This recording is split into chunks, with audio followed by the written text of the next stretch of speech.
Canary could find a rhythm here because this is going to come down to spacing, you know, footsies. Ooh. And whoa, covered the jump out of space. The jump back one. We got some setups early here, Mitsu.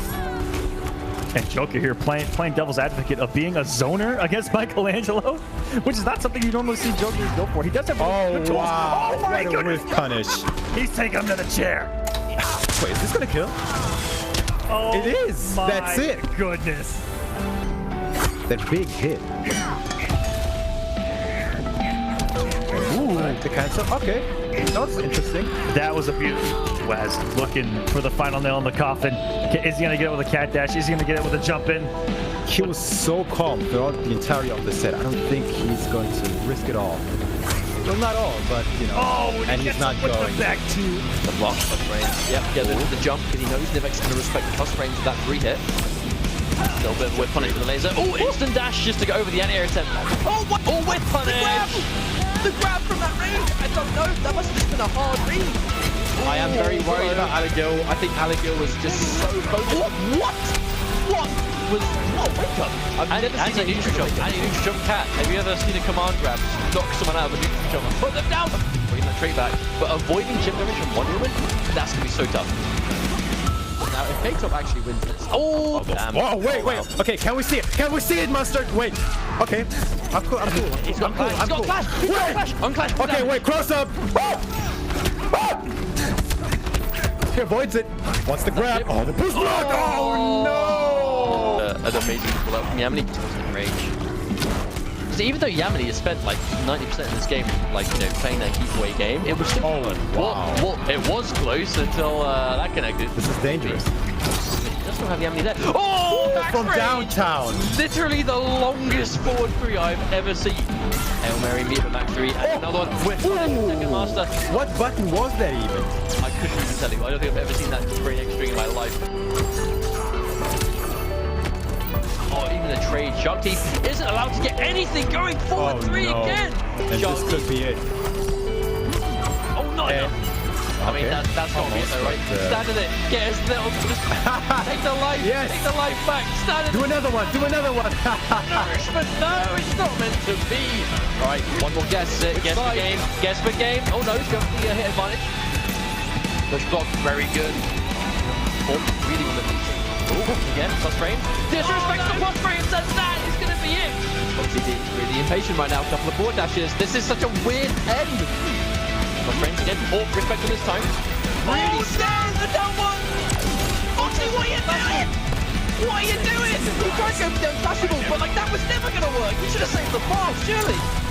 Has given all the get back in. He has the flash. He does have no trick either. Both players completely starved resources. Back. If Orb gets hit by anything, it's going to be over. Oh, no! There it is! Live by it, die by it. All the backdash. That's the back 2. Full punish. Optimization, man. Optimization. Wait a sec. Wait a minute. What? I know we saw the comeback last time, but I'm going to bank on Dizzy here. Wait a minute. Wait a minute. Maybe That's not. sick. Oh no, misses the restand again. Uh-oh. Oh no! Oh no, god! wait. Active frames. Not again. Not again. Not again. What? What? Foxy, wait, what's going on? What? Foxy, what are you doing? Oh my god. What? Batman wins. What? So about that. All it takes is one good sequence and that's going to be it. Curtains for Dizzy. Uh-oh, that might be it. Here's Reset. one more bar. He's going to build another one. Vortex. Okay. Oh, I guess it's wrong. Is that enough? Is that enough? Yes, Yes, bar. it is. He's dead. He's dead. Oh, that's it. Chip damage. See you later, mate. Oh, push block. There's only chance. Hang on. He's going to get a bat soon. He's so minus. He needs to do what Foxy did to him. Maybe it's possible, but this is Batman. No, overhead. Maybe. Oh! Parry. All came down to it.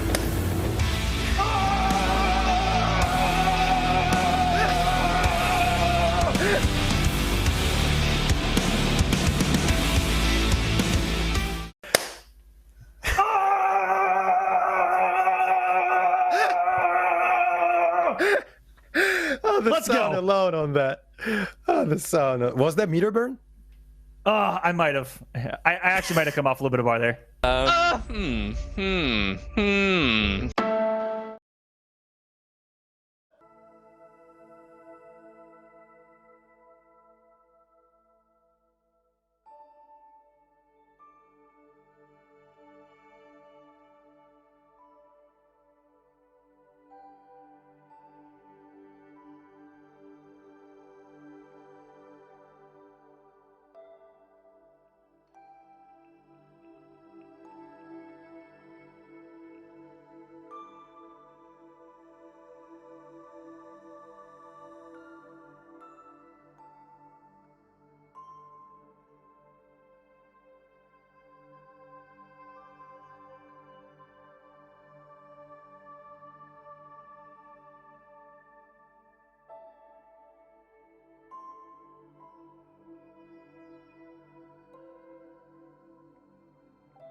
It's going to be a good evening of games for sure, and of course, welcome all of our viewers from all across the world that may be tuning in today, as this is the culmination of 4 individual events worth of effort. Of course, 2 players qualified from each online qualifier from all 4 regions, which was why we have quite, I think, an interesting pool of course, we have some insanely talented players here, but also character variety. We've got Joker, we've got Enchantress, we have kind of all the trimmings, right? And then you've just got these wacky selections in there, but not through luck, right? Not through a fluke. This is a hard-earned path to get here today, and we have one of many games ready to go lining up, as we do have, I believe, Dizzy TT versus Wisemanater from Australia as our first match, which we predict will be a bit of a Catwoman mirror match. That's what we're kind of assuming. Both these players really kind of burst onto Injustice 2 with Catwoman. Very different styles, though. I think that's going to be the most interesting thing, is how they kind of adapt to the mirror, considering they both play Catwoman so differently. Now, I would say it's a difference of experience as well, but the fact of the matter is, it probably won't be so much. Dizzy TT and Wisemanater both were kind of household names this year internationally through the Injustice Pro Series,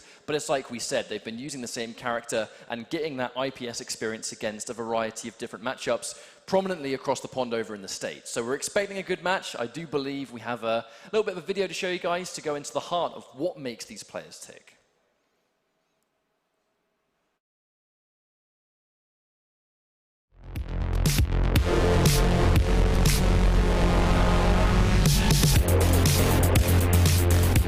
My name is Waz. I'm from Sydney, Australia, representing Darksided. My first opponent is going to be Dizzy. My name is Dizzy TT. I come from the UK and I'm a Catwoman player. And this weekend I'm looking to change my life forever. And my opponent is Waz, a Catwoman player from Australia. I'm feeling quite confident going into the matchup. I've been practicing against Sonic Fox and Samij. So yeah, I've been finding out new bits of tech and stuff for the matchup. So yeah, I'm confident going into it. Me and Dizzy are boys, but that doesn't mean I'm not going to give him this quick 3-0. Basically, if I win my first match, I'm going to change my life forever. If I lose, my life is not going to be changed forever. I'm going to get sent back home. It's going to be very disappointing, but I'm looking forward to it. Just want to give a big shout out to all the Oz scene. You guys have been supporting me and everyone else that's been putting in the work. So shout out to all you guys. This is hopefully the chance that we get to put everyone on the map.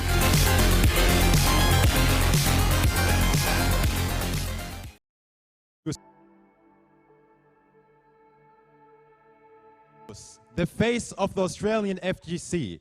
Please welcome Wisemanater.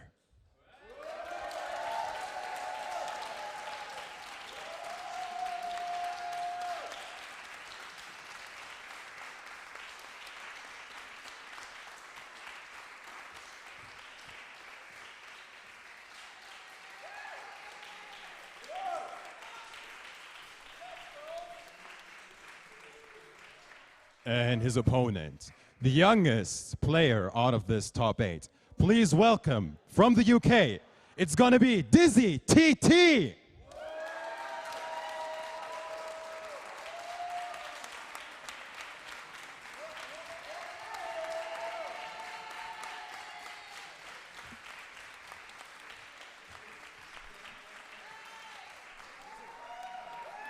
So the first matchup to kick things off is going to be Australia versus the UK. Probably a Catwoman mirror, I'm not going to lie.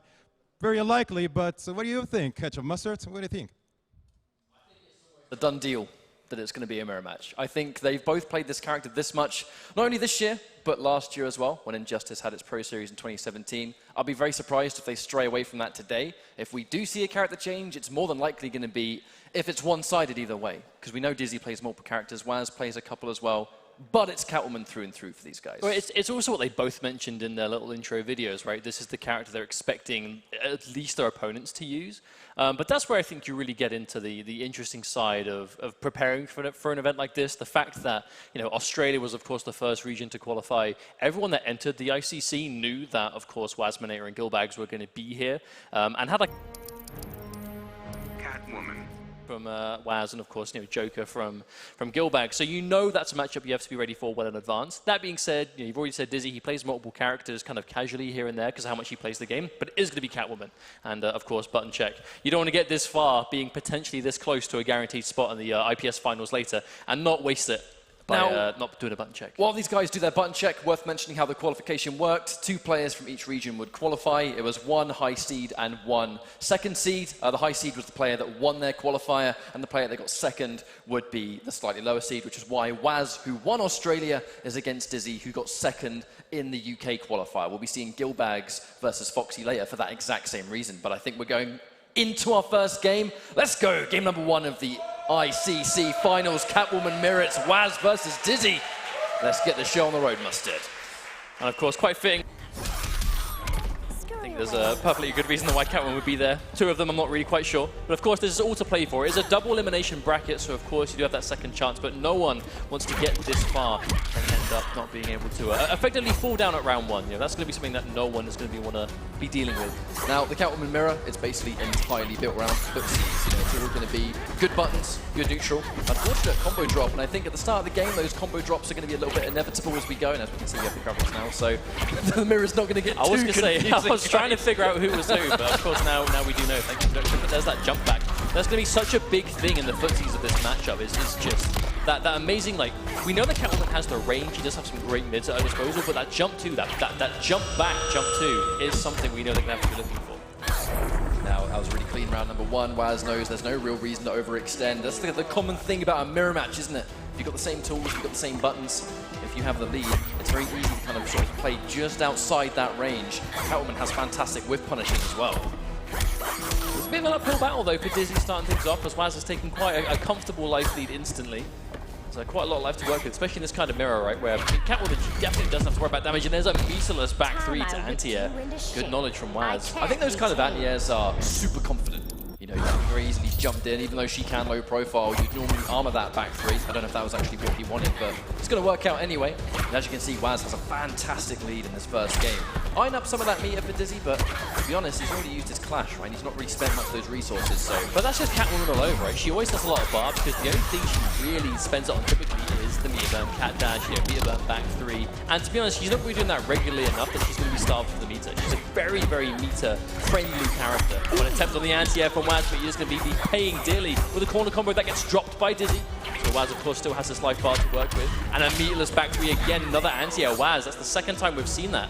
Confident in that option, and it's working out really well. It's knowledge in the mirror match too. You know, that neutral jump from Catwoman, that jump 2 is normally such a fantastic button. Actually, unfortunately, anti-air getting completely stuffed, and the hallmarks of what should be a fantastic first game for Waz. It could have even been round number 2. Unfortunately, Dizzy dropped that corner combo, and you can see the cost of dropping a combo, right? That should be his round, he should keep the corner presence, and now he has no such luxury. Also the patience from Waz shining through. Finally loses that first life bar, but look at the difference. Waz in a huge advantageous situation right now, not just in life, but meter. We know that Dizzy doesn't have access to Clash anymore, but Waz, if he gets any hit now, he can go for a Clash himself and get some health back guaranteed if he wants. He can, of course, chase down those air techs. He has a lot of utility left at the moment. He tried the exact same thing to Waz, actually. Tried to back 3, but it's going to whiff instead. Fortunately, no whiff punish was there. I got to say, I can't really count out Dizzy here. don't want to jinx it, but you have to hype the fact that Waz has lots of bar, still has Clash available. The comeback is going to be such hard work, but it's possible. You know, Dizzy's made some pretty crazy comebacks in the past before. I mean, it's definitely possible, it's just going to be difficult. Because the biggest problem he's going to have himself is how much life he doesn't have left to go. Cat dash, there's the whiff punish. Waz is going to get it, and no hesitation, a restart match right away from Dizzy. Not really too surprised. I think the biggest problem was he lost a lot of life really quickly, and he was never quite able to catch up from it. Oh, and a big meatless wake up immediately from Waz, showing immediately that he is not afraid to go for those punishable options just to seize that momentum back. It's pretty rare that you see a Catwoman go for that wake up without bar though. You know, that's one of the big things about that wake up is you meter burn it for a full combo. Speaking of which, Waz gets that wonderful trade into a full combo. And now he's going to get some pressure here in the corner. Backdashes, probably expects Dizzy to squirm on wake up, but that's going to be a confirm on the environment. Full combo incoming. And Catwoman's not going to be struggling at all to get those confirms, especially when you're Dizzy. I mean, at this point in the game, when the game's been out for as long as it has, like, you have to be aware of those environment combos, right? You have to be able to just squeeze every bit of damage you can out, especially now Waz is taking a meager life lead, but unlikely nonetheless. Oh, anti-air, because he knows he's not close enough to get a full button. Plus frames. Oh, the backdash from Waz. That's knowledge, right? You know, Catwoman, her backdash is super, super strong. If you think they're going to try and press buttons, you can get out of dodge with it. Waz reading a couple of air escapes from Dizzy in this series. And again, good catch. Uses the catch scratches, but it's good currency spent if you're going to take the round, in my opinion. Well, also the fact that Dizzy spent those 2 bars in the air dodge. You know, the evade was completely chased down, and maximum range down to anti-air from Waz. I'll say Waz looks in complete control so far. He just looks really confident in the mirror at the end of the day. And this is such a clean mirror. You know, you have to play so smart, so calculated, really confident from Waz. So many of those just immediate wake up down twos because Dizzy, he's going for some neutral jumps, almost expecting Waz to not respect it and sit there and hold it. But if he can down 2, why wouldn't he? It definitely looks like the way Dizzy is trying to play this neutral, Waz is just ready for. He's having the answer for almost everything, right? Jumping back, neutral jumps. He seems to be one step ahead in the neutral. And I think that's going to have a lot of reward, as we can currently see Waz on the verge of being 2 games up. And just in case anyone's new, 3 out of 5 is what we play to in Injustice. So there's still going to be a little bit of wiggle room for Dizzy, but he's starting to run out of time. I mean, down but not out, right? Like he's definitely, without a doubt, he's down a game and almost down 2. But this is comeback potential, especially if Waz is going to miss that combo. So, of course, he has the games to work with, but every match you lose, it just gets one step harder to bring it back, especially in a mirror match like this. When Waz, to be honest, is looking really confident. Good block on the low, no reason to block overhead. Yeah, that's one thing about Catwoman. If you're just patient, if you're just confident, block low for the majority. She doesn't have a lot of overhead potential. Chase it down with the jump 2. We're going to see someone on the start here, but I'm really eyeing up that clash. Waz using it just to undo some of the damage, stop the bleeding a little bit, but he's going to keep it. He didn't clash straight away. A little bit of hesitation from Waz. Took a lot of the damage before deciding to clash. I think he didn't realise, no, if he didn't, it's going to be missing a chance to get guaranteed health back. But of course, and that nice anti-air, Waz already ready again. Dizzy going back to player select. Normally in this kind of situation, it's a stage change or just attempt to get some time back, or just look at notes, which we assume he has on his phone. Just a matter of trying to give yourself some time, really. I would be surprised if Dizzy changes, because the thing is, if he changes, he can actually give scope for Waz to change. You know, you're almost like what you get for losing. As unlikely as that is in the situation, it's just the reward you get for taking the first 2 games, but it looks like it is just going to be a little bit of a breakup, kind of stun the momentum a little bit. Now we're starting things off. Waz on the verge of a 3-0 so far. Would be a pretty insane result, I have to say. I definitely expect this to be closer. It's definitely not what I would have predicted. We know that Waz is a great player. I'll be honest, I kind of thought this would be 3-2. The bias in me would like Dizzy to take it, but Waz is an incredible player. You know, he's been the #1 player in Australia for Netherlands games for a couple of years now at least. It really does demand that respect, you know, and he's really earned that right, which is why he's coming in as the #1 Australian seed. Instant jump 1 as an anti-air. He's not going to get a full combo, but he's still going to get corner positioning. That's the important thing. Tries to wake up down 2, expecting disrespect, but Dizzy, no reason to overextend, and Witch gets a full combo, 4-3, finish the damage. And now is Waz going to go for something brave. Tries to, but you know what? I respect that wake up. If you're going to go down anyway, just try and get a combo. Try and get out of the corner. Oh, as unsafe as the wake up is, it does launch if you meter burn, and we can see Waz has tons of bar to do so. This is an immediate shift of what we've seen though. For the first time, Dizzy is massively in the lead, but Waz still going for the anti-air, not afraid. He's been giving up his turn quite consistently with these neutral jumps. He really has in the jump back environment. Dizzy taking damage, opts not to go for meter burn, wants to save the resources just in case Waz goes for a clash later. And there's the confirmed cat dash. We're going to get some damage on this. The jump back 1 doesn't get the damage, but I think he just wanted to have his back to the corner, but the down 2 comes out again. Dizzy has woken up a little bit in this game. That was an air dodge attempt from Dizzy there as well. He definitely hesitated to go for the normal B&B, and we see Waz with all that bar at disposal. Down one challenge, spends the full trade. Is that enough to kill? Will be close? No, not quite. Wake up, cat dash, unclashable back 3, unclashable forward 3. And that's a quick turnaround. Now here comes the character change again. It's going to be for a stage change. It's going to give a little bit of time. I think to make this reverse 3-0. Don't give this guy momentum. No, honestly, I think it is just trying to take Dizzy out of his stride a little bit. We get the same stage, but a different area of it. But we saw that Dizzy was able to benefit quite from that. But a big neutral jump from Waz. Well, some of these mirror situations, they are really about just hard reads. At the start of a round, when you both can press a button at the same time, you know, if I think you're going to press a button, I'll neutral jump and ease it up. That was just a good read that Waz made there. No, see, things have swapped around once again. Dizzy now, half a life bar down. This is quite difficult to come back from, especially when you can see that he was able to take the last game super dominantly, but it was on the flip. You know, when he had that big life lead, it's really important to match up. And another neutral jump. Waz has the second neutral jump already in this match alone. That's going to put him on match point almost, not quite. He's just really expecting Waz, expecting Dizzy to press the button, and because of that, he's getting those neutral jumps. Dizzy's going right into it, doesn't get the reverse just yet. So wake up! Oh my god! I'm not sure if that was intentional. Oh, last minute cross up. Good luck. Very patient. Oh my god, the jump too. So surprised we didn't see that there, but Wisemanater taking the chip anyway, bringing himself onto match point right here. Is he going to be our first winner of the ICC today? We'll find out. Long range, Dizzy, still expecting it. There it is. It's going to be a full combo again. Meter burns, just not letting air tech. Dizzy just wants to get the damage where he can. Yeah, those meter burn back 3s and forward 3s, you cannot air tech them, and that's basically the read that Dizzy was making. Okay, bring things back a little bit. Plenty of work left to do, and I'm really eyeing up that meter, to be honest. Okay, no, Dizzy getting launched. Okay, knocked down. We're going to get some presents. I believe actually names might have been swapped, so it's actually Dizzy now that has 4 bars on the right-hand side. They literally didn't just change, so I'm trying to figure out, of course. I love mirror matches. We do, of course, have the tournament gear on, so they are changing every time they go back to play. That's actually a good point. Oh my word. Looks like Dizzy is actually the one that's on the back foot right now. Okay. Pressure. That's decent chip damage for what it is. I mean, Catwoman does do really good chip, I find. She has a lot of safety there on those buttons. And with safety comes chip, and with chip comes great results because you get the meter build. Nice block on the environment interaction. But Dizzy unable to spend his bar so far, that's the thing. You're just not given the opportunity. I feel like Waz has really slowed this down, and that has been the thorn in the side for Dizzy right now. The interactable is back. Whoa! All dancing around. Who's going to press it down first? Let's get it with Dizzy, catches the interactable. Okay. That was huge. That was so much damage, but the whiff punish immediately. Back to Waz, does he go for the tech? He doesn't. No, Dizzy again, he has to be careful. This is actually unclashing death territory from Dizzy. Yeah, if he gets launched now, it's going to be meter burn back 3. It's guaranteed death. He has to be so careful. Match point for Waz still. Oh my god! No, Waz, he tried to whiff punish, but a little bit too quick. Ran into the string itself. Oh, Waz. Safety. He really likes those unclashables. Oh my god, this is so tense. They're both in unclashable territory now. Especially with that drone. Oh, immediate unclashable. And again. No, not quite enough. He missed it. Dizzy was so close, but so far. The low connects. He has to clash. He's going to take some guaranteed damage if Waz wants to spend the bar, but it will not kill. Even if it's 2 for 1, he's still going to have a little bit of life left in the tank. They're going to tie it. No health. Waz still has his clash, but I'm wondering if he's so weak he might not have a chance to spend it.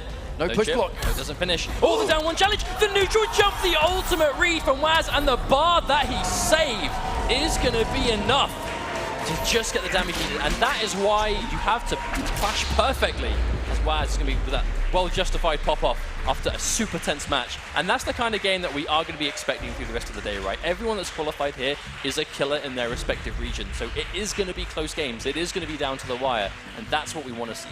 There's so much on the line. We can't forget that. The winner of this tournament goes to the finals. And that's the end of the day. We have Mitsuones there lining up. I think we're going to have a little bit of a chat with Waz in a few moments. But, I mean, what even is there to recap on that? It was just the mirror match demands hard reads. Waz was just essentially, neutral jumps. He was going for the confident plays, and he just kept getting in those one step ahead moments where he knew Dizzy was going to press a button, and he either neutral jumped, stayed just out of range and whiff punished. Just really clean gameplay, and that's what we can expect from a Catwoman player of his caliber.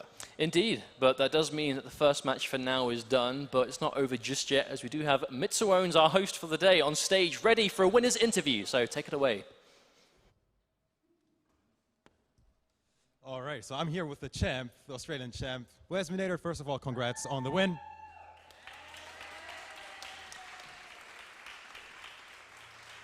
Now, I recall ever since 2015 when, you know, all the Mortal Kombat thing was going on, a lot of regions got love, but the Australian region was kind of left out. And I know you for a fact, you know, voiced and you were telling people like, hey, we had a community. We want to be part of this. Now you got love. Now you're here. And you're one step closer to making that IPS finals. What does all of this mean to you? Man, you have no idea how hard we like tried to make this, get an opportunity like this, and the fact that we finally got it, and like, just goes to show, even that match there, like, the Oz scene is strong, so there's no reason we shouldn't be included in IPS and all the Pro Series kind of things. So yeah, man, I'm just super hyped to be here right now, and of course, it's one of my first match, so I'm super happy here. Definitely nice to have you. So obviously, we saw some of the pop-off, and it shows that it means a lot to you. So. But what's the end goal here today? Are you here to take part or to take over the Australian force? What's the deal? At the end of the day, I just want Oz to be on the map as much as possible. So if that means winning the whole thing, that's what I'm going to do. All right, man. Anything else you want to say? Any shout-outs you want to give? Just again, shout out the Oz scene. All the scenes. All right, man. We're going to see you later on. But first of all, let's give a round of applause to Wisemanater. We'll see you later, man.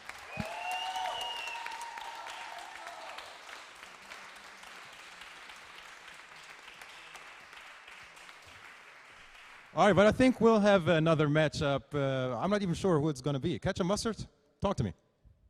I'm hoping you'd tell us, to be honest, because I'm not too sure. We do have some amazing matchups ready to go today, of course. The rest of our first round matches, we do have Tekken Master versus Do Basic, K-Top versus Sharkteeth, and the other final UK versus Australia match in Foxy versus Gil Bags, which we know it's going to be one of those three, but we know it's... All three of them are on the way. Are you trying to see behind me what players are waiting in the wings? I'm trying to really sneakily kind of catch a glimpse, and I can see K-Top, which means that our next matchup is actually, we're going to have a household name right here. Tekken Master and K-Top is going to be... There's a Sharkteeth thing. Sorry, you know what? We're just going to pretend this never happened, and we're going to say, I knew the entire time. I can see K-Top, which means that K-Top winning EU East means we're going to see Sharkteeth for the first time. The Middle Eastern players, I know they haven't had as much time here in the venue. They got in pretty late last night. Whereas a lot of players here were playing casuals. And as is the way when you go for the super long travel days, right? Just because this is international doesn't mean it was any easier to get everyone to Vienna. But of course, it's the players, they're all here, they have been ready, and we know that Sharkteeth is no slouch. Those Middle East guys really, much like we heard Waz talking about the Australian scene, the Middle East scene has really been pushing for some activity, and now they've got it. Here we are. They're undisputed. Two best players are here to play. And speaking of which, we do have another intro video for this matchup ready to go between K-Top and Sharkteeth.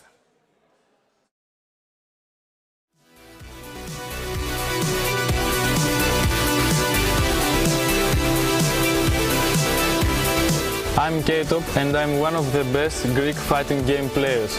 And I'm here in Vienna because I'm your EU East Injustice 2 qualified champion. Hi, I'm Sharkteeth from Saudi Arabia, representing Counter Sports, and my main character is Supergirl. Well, Sharkteeth is a really good player and he's well experienced because he's traveling a lot. This tournament is a huge chance for me to prove myself and to qualify for the IPS finals. And I'm confident, I believe in myself too. He has Tekken Master as his mentor, so he's definitely dangerous. I know K-Top is a really good player, but I'm coming to win. But it's going to be a good day for me. Will I be able to win this tournament? I guess we'll have to find out. I didn't come this far, just to only come this far.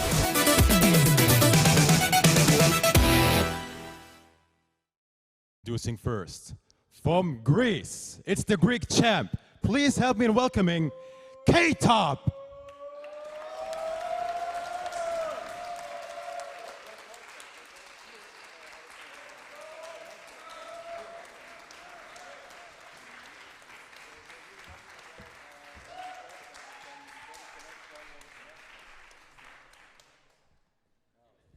And his opponent from Saudi Arabia, recently picked up by Nasser. Please welcome Sharkteeth.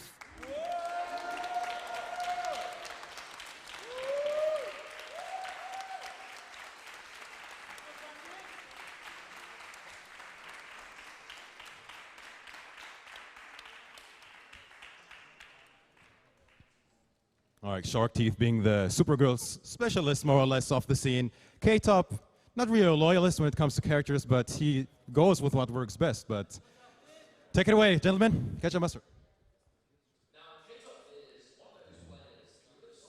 Him at the later stages of Mortal Kombat X. You know, this is not a shameless self-plug, I promise, but the first attends that we would do back in the MKX days and, you know, the ESL Community Cup streams that we would do every Sunday, K-Top was a returning customer to those, and he would win most of them. You know, him and his, you know, shouts to Mirko as well, Scorpion, I remember you. Those guys used to kind of two-man attack those cups. And it was kind of where those guys made a name for themselves in the online scene. They went into Injustice 2 very, very seriously. K-Top hasn't had as many opportunities to, I think, show the world what he can do, but he's taken that character variety style into Injustice 2 as well. But then you have someone like Sharkteeth, who has been going around the IPS. He's been playing with his teammate Tekken Master, both under NASA Esports. But Sharkteeth has really kind of been known as that Supergirl specialist. So we kind of know that Sharkteeth has a more, I suppose, expected character choice, whereas with K-Top, we don't really know who's going to pick. We know he plays a little bit of Starfire, but lots of different options there. But I feel like it's not just a character choice. You know, K-Top, he's been around competing online for, at this point, about 2 or 3 years. But he hasn't, his online success hasn't been able to translate to offline placements as much right now. And Sharkteeth, we know, has had a lot of experience this year flying to America multiple times, you know, flying around Europe, of course. You know, Middle East came in force for Vianality as a group of players. In this very room. You know, those of you with a keen eye may recognize the venue, as of course this is where we were for Vianality a couple of months ago. I'm extremely excited to see this match because we know that K-Top is someone that we know has the skills in the game, but hasn't had the offline success that we know he's hungry for. And Sharkteeth, we've seen a bunch already this year, but this is just a matchup we haven't seen. You know, we haven't seen them play before. K-Top is, I'll be honest, looking really comfortable. He has been looking quite confident this weekend, you know, in various casuals. He's been playing games with Do Basic for basically non-stop for the last couple of games. But of course, you know, they are going to be swapping over, make sure they're on the right-hand side of the screen, which, to be honest, we know could be quite important, especially when you're trying to just If it's a mirror match, mirror match like just earlier on. But that's unlikely, you know. We've said before, we know Sharkteeth is likely to bring out Supergirl, as he is kind of one of the only real Supergirl players left in the community right now. You know, Supergirl has had a bit of a journey with the game. She has had some minor adjustments here and there, and some Supergirl players have moved on and, you know, kind of looked for better alternatives in the game's current meta, but not Sharkteeth, as he's been looking to stick with Supergirl a lot. But he did bring out Starfire in the Middle East Online qualifier, so we know that's something he might do as well. But on the topic of Starfire, a character we know that K-Top plays. You know, K-Top, he plays Atom, he plays Starfire, he plays, he's been playing a bit Canary this weekend. Like, he really does seem hard to predict. But the big thing about K-Top's Starfire is that he used Starfire before she was Flavor of the Month. He's had a lot of knowledge with this character all the way up until that point. We're going to see a button check right now. Catwoman is a very smart pick by Sharkteeth. We know he can play this character as well. And as we've seen in previous tournaments, you know, Tweedy versus Samij, for example, Catwoman is a character that can fight Starfire really effectively. And she's a dangerous character. You know, Starfire, she's got really good buttons, she's got really good projectile zoning, and very hard to get in on. But Catwoman is one of those characters that can kind of, her range alone and her mobility can shut that down to a degree. Now, I've gone back to player select. I am wondering if that was just a button check pick or whether he's going to go to Supergirl. I don't think Supergirl versus Starfire would be terrible either, but we'll see. Well, I guess we're going to be seeing it soon. As it's most likely going to be Starfire from K-Top, and this, of course, it's one of those fake-out button checks. I mean, he's done that before. I mean, but it's a smart thing to do, right? You know, when we have so many players in this 8-man bracket that we know play multiple characters, you know, blind pick, hidden select, whatever it takes, you know, to make sure that you're not that easy to prepare against. But it looks like we're seeing some kind of adjustment from Sharkteeth before we play. Looks like they're having somewhat of an audio issue on stage. I know sometimes when players plug their headphones into a controller, you can lose game audio on stream, right? So I'm wondering if that's one of those conundrums. But sometimes, you know, there are alternatives to that, as always. Players do like headphones, but you can't plug them into pads during these tournaments because they can mute the audio for other people. I feel like this is a 2015 conversation we had, though. You know, when players are plugging their pads. Well, I stepped into a time machine just now. Players plugging their pads into PS4 controllers and being like, why can't I hear anything? It's like, one of them can. I don't know, bro. It's fine for me. But it looks like it is going to be Starfire versus Catwoman. This is a smart pick from Sharkteeth. We haven't seen as much of his Catwoman this year, but we know it is a good pick to counter the Starfire that we know K-Top is likely to bring to the table. All about the buttons. You get one magical jump in on Starfire and you're going to take a full combo. That said, she does have really good wake-up options. It's going to be one of those mix-up of what wake-up does she go for, but it's going to be K-Top, recently picked up by Loke. You may recognize that sponsor from Legacy of Kaiser. You know, I was going to say, I recognize this tag. You know, shout out to Nivek as well. Two of these very strong Greek players representing. rotate immediately. And that low whip trip going to be taking the first bar. Now, that first hit, given that first bar, is going to be so important in this matchup, especially with big jumps like that from Sharkteeth. Going to keep Kate up in the corner. Wait, he just doesn't want to get out. We know that Starfire, she's hard to pin down. She has plenty of wake-up choices. Only from certain ranges are they truly a threat. And again, it's that Catwoman jump too amongst a few other tools. This matchup a little bit tricky. It does for just that exact reason. Tried to Anya, didn't quite work out. Now there's the immediate backdash. It gets away from the clusters, but it's not enough to beat the trait. I'm talking about this matchup because we know that Tekken Master plays Starfire, right? So this is a matchup Sharkteeth is more than prepared for. Well, I think that's always going to be a case. We know the Middle East scene, they do have a huge amount of characters represented between them. For that exact reason, they play characters for no reason other than just giving each other matchup experience. And that's what you need to do.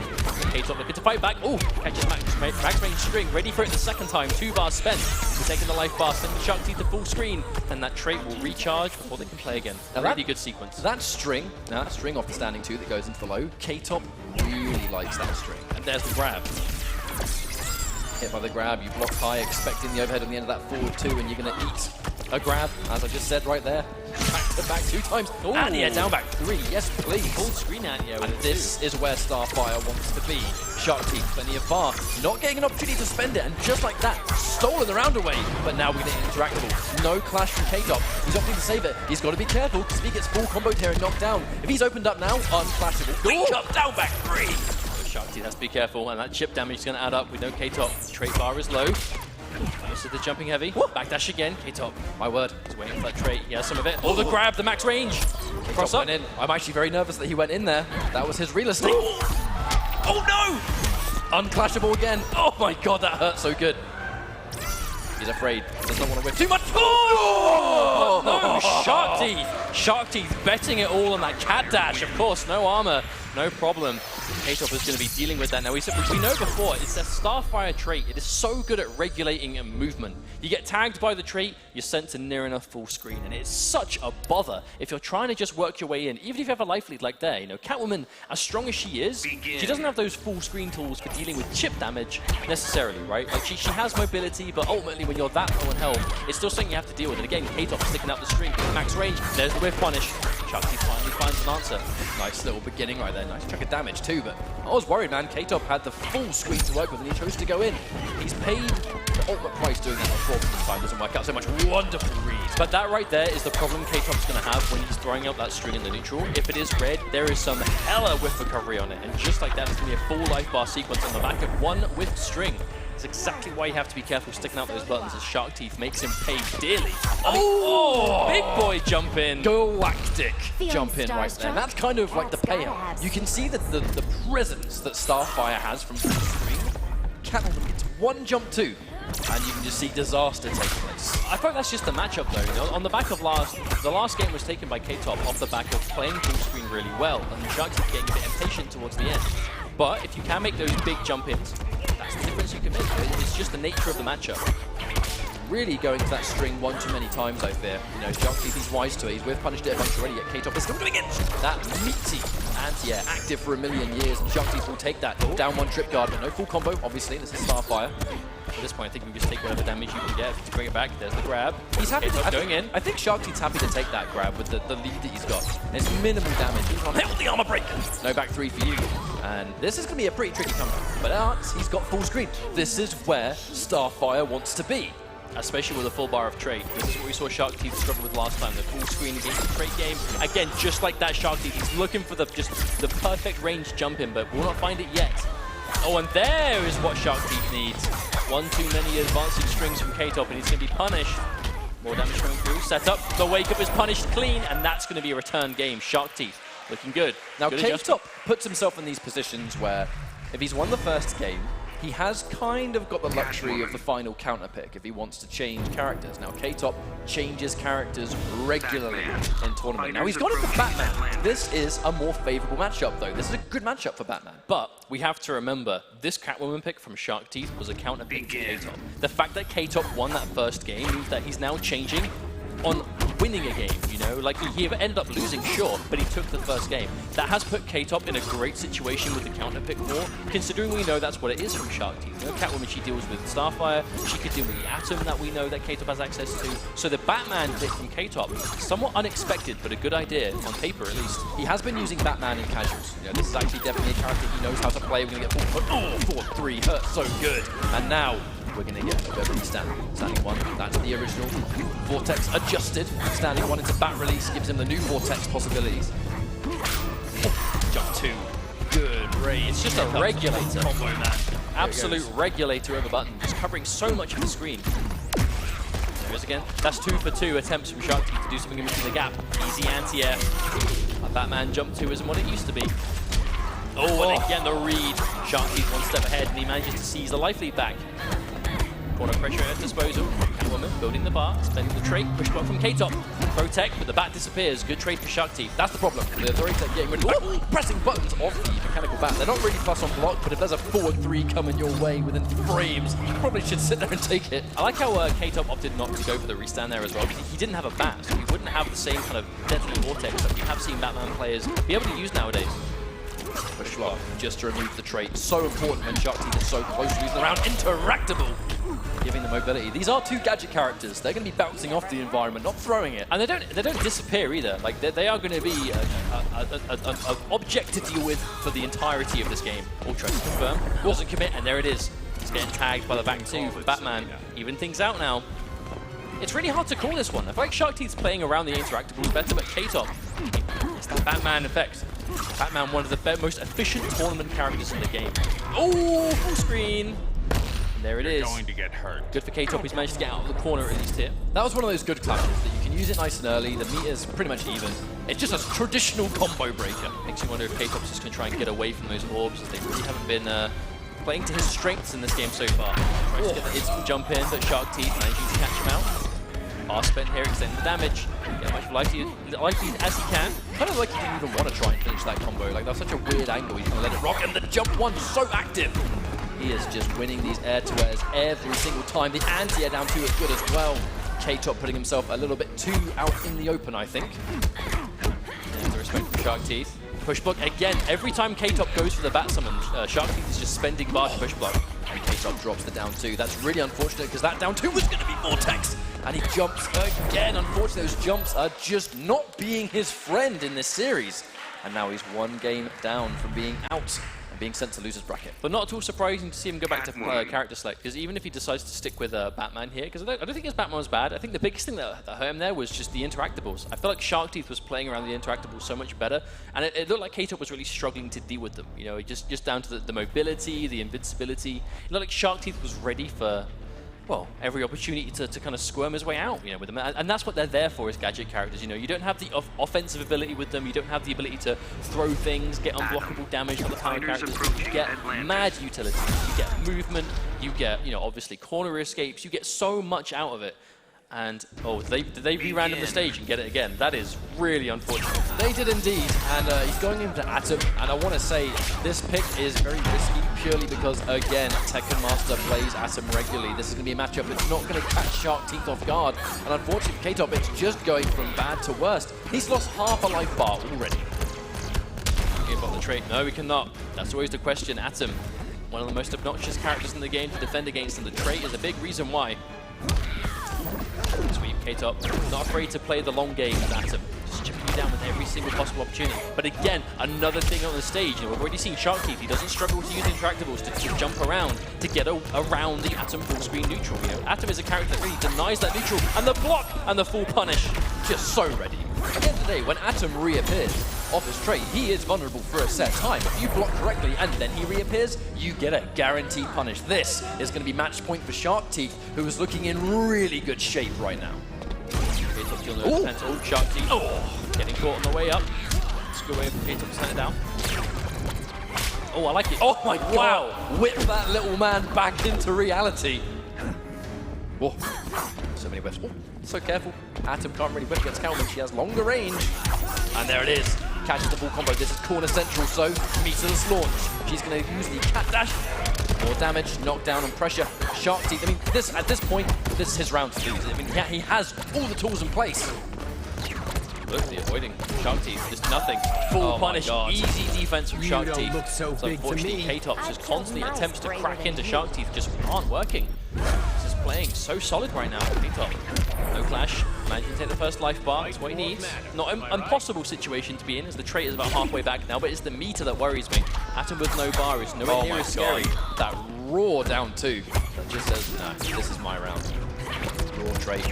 Signs of a little bit of desperation, I fear, from K-Top, actually. The throw tech of all the options to get hit by. That was a hard read for the grab. It's going to be right. And oh my god! Meter bear back through into armor through. Chases down the tech, and read after read. Sharkteeth defeats K-Top. And he's moving on in winner's bracket. That was an insanely clean end to that round as well. Like, just the reactionary punish on the interactable, using the armor of that back 3 to get through it clean. You know, just the chase down on the air tech, that was just another day in the office for Sharkteeth. You know, he's been in this competitive situation before, and those kind of clutch decisions are what really separates, you know, players like Sharkteeth from the rest of the competition, you know. And of course, K-Top, we know he's definitely no slouch, as he is in loser's bracket now, so his tournament journey is not over just yet, but going to be knocked into loser's bracket for now, as Sharkteeth is going to be moving on with a very clean finish. A big part of this to me is experience at the end of the day. You know, when you look at it, you realize that Waz, Foxy, Tekken Master, Sharkteeth, they've been in the IPS so regularly this year. These kind of tournament situations don't fear them. Whereas K-Top, even though he's been playing, it's mostly online tournaments and online casuals. This offline environment is something that he's not as comfortable with. I feel like it was the Catwoman pick, though. Sharkteeth really did his homework. You know, Catwoman is not the character we expected, but we know he does have access to Catwoman. And to be honest, it did cover a lot of the bases that we knew K-Top was going to be likely to go to. And I think that really is why it's important to do that. Now, I do believe the guys are on the stage. We're going to hear a little bit of things from Sharkteeth. So, Mitsu, take it away, mate. Are you here? I'm with the winner. First of all, congratulations, Sharkteeth. First of all, I introduced her as a Supergirl specialist. Why Catwoman? It's an interesting pick because I know K-Top uses different characters that Supergirl, I mean, basically suffers from. So I have Catwoman as a second backup, and it works. All right, so obviously we know that I think the upset against Dragon, of course you remember, that put you kind of the map. And what's next for you? I'm okay with any NRS game. I'm still waiting for Season 3, MK11, whatever. I'm there. I can go anywhere you want. All right, hear it here first. Season 3, please. All right, anything else you want to say? Any shout-outs you want to give it? Shout-outs to everyone who supports me. Shout-outs to Nasser Sports, of course. My friends, everyone. Really, it means a lot, and I hope I can do better next time, and hopefully I can win this tournament.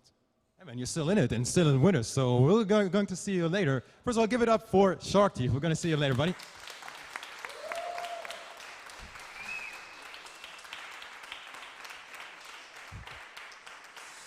I think the players are just about ready for the next matchup. What's it going to be? Ketchup Mustard, talk to me. Tekken Master, which means our next matchup is more than likely Tekken Master versus DuBasic. Now, we're expecting a interesting matchup with this one, I have to be honest. Tekken Master, a household name in the NetherRealm scene right now. The man that made the Fox take his hat off at EVO 2016. I feel like there is so much of a cooler way of saying that. I mean, I don't know, de-hatted He made him take his hat off, scalped him. I mean, because he beat him at Combo Breaker then after, like the next year, and actually did it. He removed the hat and held it up. Which is infinitely a better way of saying it than made him take his hat off. Yeah, but this is not a mature rated game. I couldn't be that one. Either way, it's going to be most likely Enchantress from DuBasic. If you watch this guy's stream once, twice, you know that he's quite the Enchantress enthusiast. And Tekken Master, like many players in the NRC now, a master of many characters, and he plays the counter-picking game. So I, for one, am very excited for what we're going to see here. It's going to be a dramatic clash of playstyles. We know, of course, that DuBasic is Enchantress through and through. He has got Wonder Woman as well that we know is just as tidy. But Enchantress really made him famous. You know, he is, without a doubt, in my opinion, one of the best Enchantress players you can see right now, especially outside of America. But Tekken Master, I don't think he could be ready for Enchantress from a match perspective, but he plays so many characters that might give her a problem. So I'm excited to see it. Well, as always, we have a little bit of an inside look at the two players we're about to see, so check it out.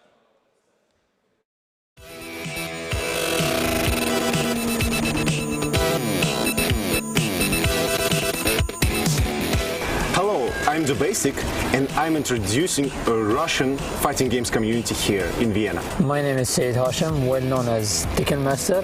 I come from Bahrain. The only one destination in this tournament is IPS Finals. I have heard great things about you, Do Basic, but it's do or die situation for me, so I don't have other choice than to take the win. This competition is going to be the toughest in my life. I won't go easy on him, and I'm going to win. Get ready for the counter pick war, guys.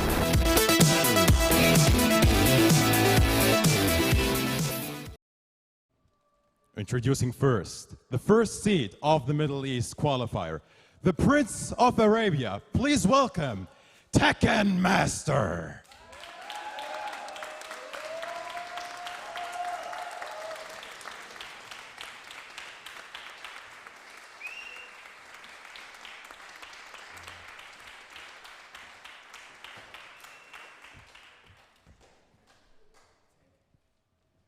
And his opponent, from Mother Russia, the low-tier hero, please welcome Do Basic.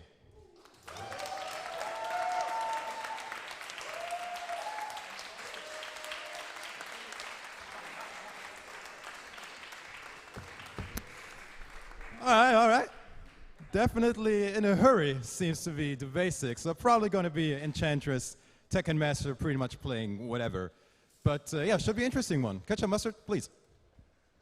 Basic is one of the more interesting players in this tournament, as you heard, coming from Russia, and the CIS region has so many talented players. And I'm glad that we're able to get at least one of them here in the tournament. Do Basic, kind of really making a name for himself this year. This was the player at Vienality that was able to defeat Honeybee in winners. There was always the talk of the building and the talk of Twitter of Honeybee's just lost to this Enchantress player. What? Turns out that guy was Do Basic. I mean, I feel like as impressive as as an achievement as that was, I feel like it's often undersold as to what, in my opinion, his crowning achievement of his Injustice 2 career so far has been, and that's he won Moscow Fighting Arena, and there were some amazing Russian players in attendance. That is Russia's premier event, at least for the NetherRealm games, and has been for a while. And he was able to win that this year with Enchantress. So we know he is a seasoned tournament player already in Injustice 2, but we know that Tekken Master, he said it himself, this is a do-or-die tournament for him. Tekken Master, he's been to a lot of events this year. He's tried to qualify through the points ladder and fell literally just short. A matter of about 5 points or something crazy. 5 points. So close. 5 points kept him out of the IPS finals through points this year. Happy Power was able to inch ahead of him just slightly. And that can actually be the difference between one placing at an event, right? If you got one round further, maybe things would be turned, and it might be Happy Power. It's that really ugly time of the year where you kind of start to hindsight things, and you look at all your previous results and go, if I won this game by if I lost a game because I dropped one combo, if I didn't drop that combo, I took the game, I'd be in finals. But they're the thoughts you can't afford to be having today. It's mad. This is it for Tekken Master. Of course, every player in this tournament wants to win. You want to, because we have to remind you guys at home, the winner of this tournament gets a guaranteed spot in the Injustice Pro Series Finals in Chicago next month. And that is an incredible opportunity to have as another on player.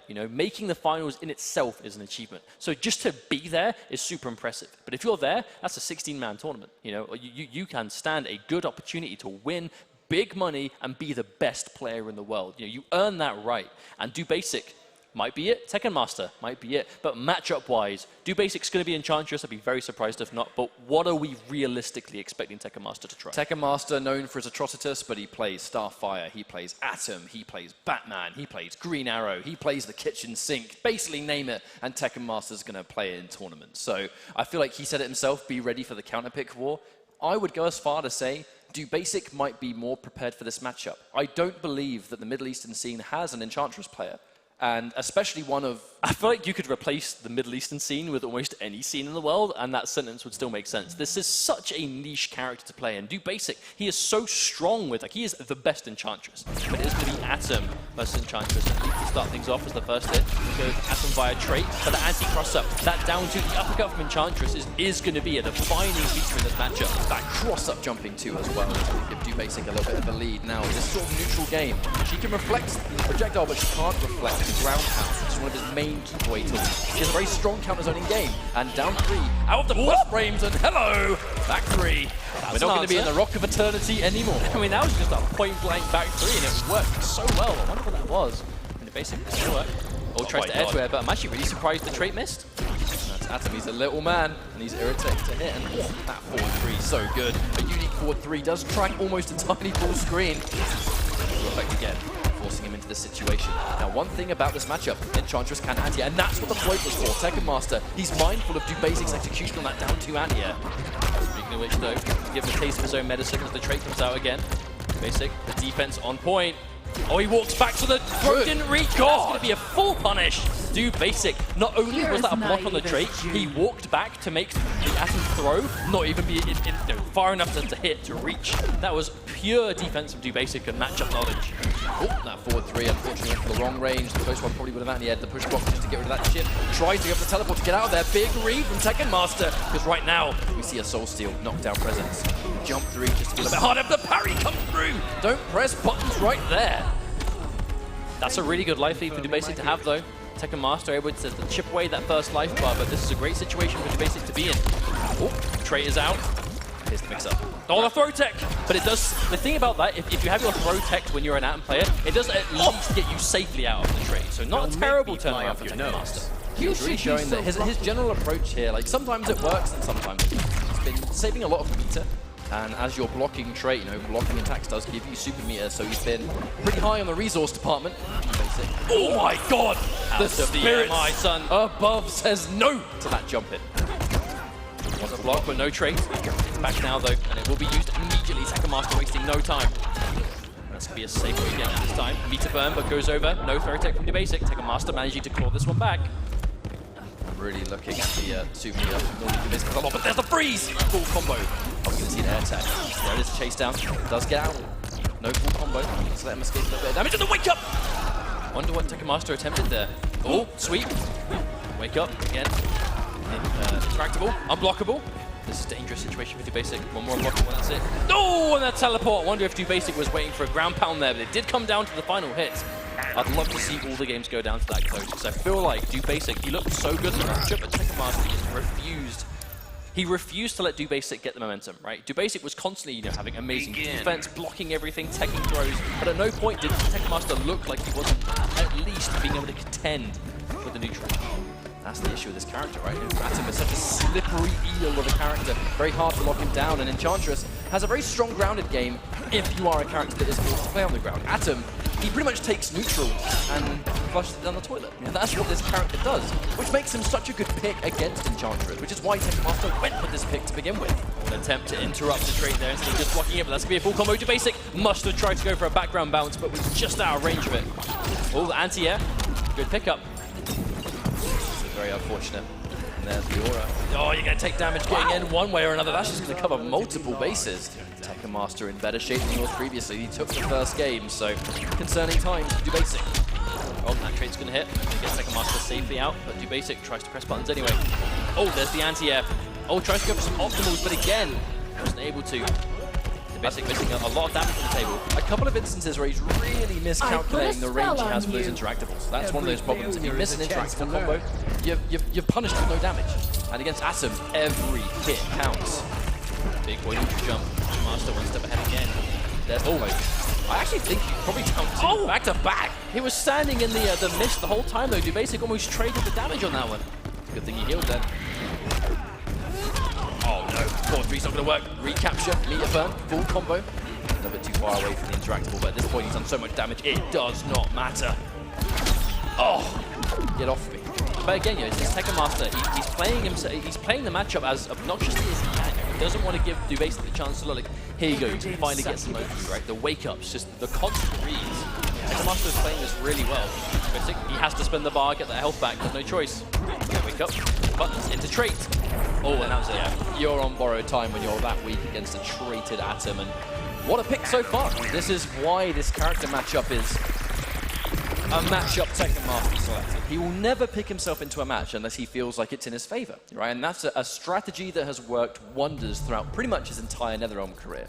DoBasic's in a tricky position now. Like his Enchantress, it is world class. It is one of the absolute, you could say the most successful competitive Enchantress. But against a character that is hard to deal with and hard to pin down, clearly there's certain things in the matchup that he can't do. I mean, of course, case in point, the curses. Enchantress, so much of her game plan, or, a very scary thing about this character is her curses. And Atom is a character that is not going to let Fighters approaching Metropolis. with Atom, that the ground pound will interrupt it, teleport on reaction can interrupt it.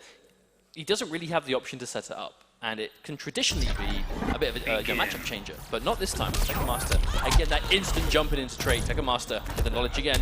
Oh, wait, did he throw Atom in trade? I can assume they both tried to grab it at the same time, and then be led into attack, and there's the first time I've actually seen the character power come out. He's going to get it eventually, but yeah, that's not the issue. Character power from Enchantress takes a while to set up. You have to go through specific setups to even get the demon in play. And Atom, again, his natural wake-up game, his speed, his neutral, she can't do that either. Interaction, but again, the Tekken Master. He has the life lead of a lot of just little bits of damage here and there, but he's dealing the damage so consistently, it's so difficult to do. Look at the basic. All this is almost all chip damage, but look at the life difference already. Just instant overhead. It's so hard to block, and he's going to go the trait as well. Tekken Master so quickly on match point against the basic, who is clearly having a very hard time with this matchup. Oh, and the chase down into the restand, into a throw. Tekken Master 100% in the zone. The basic getting overwhelmed. Wake up is beaten. Full combo again. The clash, but this is one of those unfortunate clashes where it's not to stay in the game with an advantage. It's just to not die so fast. A little bit of health back, but that's all he's getting. No resources left. And just trying this out forward 3, such an important part in this matchup, and the stop just shuts it down. Yeah, things are looking bad for basic here, and that meter burn shot, Tekken Master calling out, but does the anti-air, missed combo, but basic still sticking to his guns. Push block, but again, that's his only bar at the time. That's one back now, but it's not good. Full screen anti-air.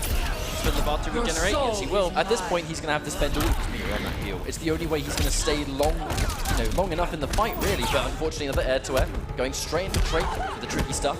And this is just moments away from do basic. Unfortunately, Center loses. It's going to take a miracle to pull off the comeback, and it doesn't matter. Tekken Master easily taking that 1-3-0, and he will be moving on from this. I'll be honest, we haven't had the chance to see Tekken Master's Atom ourselves, especially in this kind of like offline competitive environment for a while.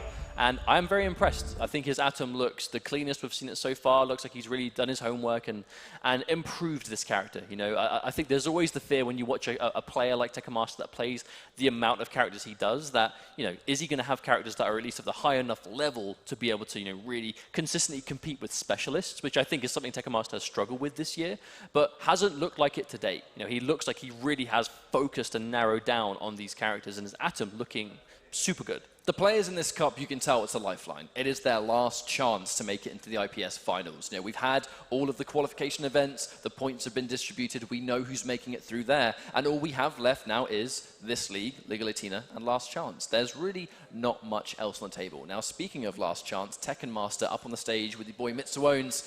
Take it away, guys. Thank you very much, gentlemen. So I'm here with the winner, Tekken Master.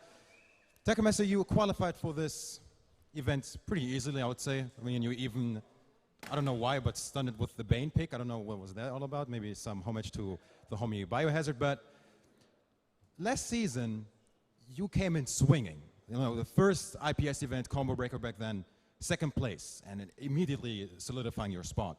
This time around, nothing substantial. Maybe top 16 here, I think one top 8. What do you think happened? Maybe did the competition get tougher? Did you not find your mojo? What happened? I think the competition got tougher for sure. Like, more people are starting to play the game, and since I play multiple characters because they nerfed my character Atrocitus, so I wasn't that lucky this season. So I'm gonna try harder this tournament.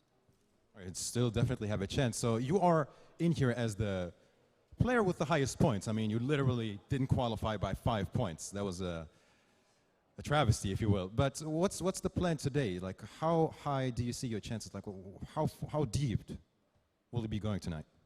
Well, I don't have other choice than to take the win here. Like, I have to win for my country, for the whole Middle East, for my family. For the family as well, so it's personal. All right, so obviously we're going to see you later on in the winners. Any shout-outs you want to give out? Anything else you want to say? Thank you to all the guys that are watching right now. Aziz, my family, my mom, my wife. Thank you. All right, man. Still in winners. We're going to see you later. Give it up for Tekken Master.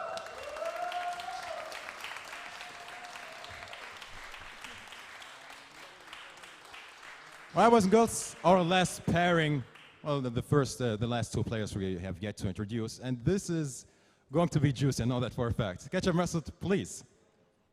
The next matchup, which is our final one in this initial round of games, is going to be a Foxy Grandpa. Believe it or not, he still plays Injustice 2. He is, for this cup alone, shock horror, I know. But he's up against Gil Bags. Now, there's actually going to be there's some storylines here. Gil Bags is the second Australian representative. He's as old school as the rest of us, going back MK9, even before then, just like all of us that started out. Gil Bags is basically the Australian equivalent of that. So he knows all the players, he knows the tech, he's played all the games, but then again, Foxy has too. But what's going on? So the talk of the story for this game, and I shan't take too much time, as I'm sure they will be saying it themselves.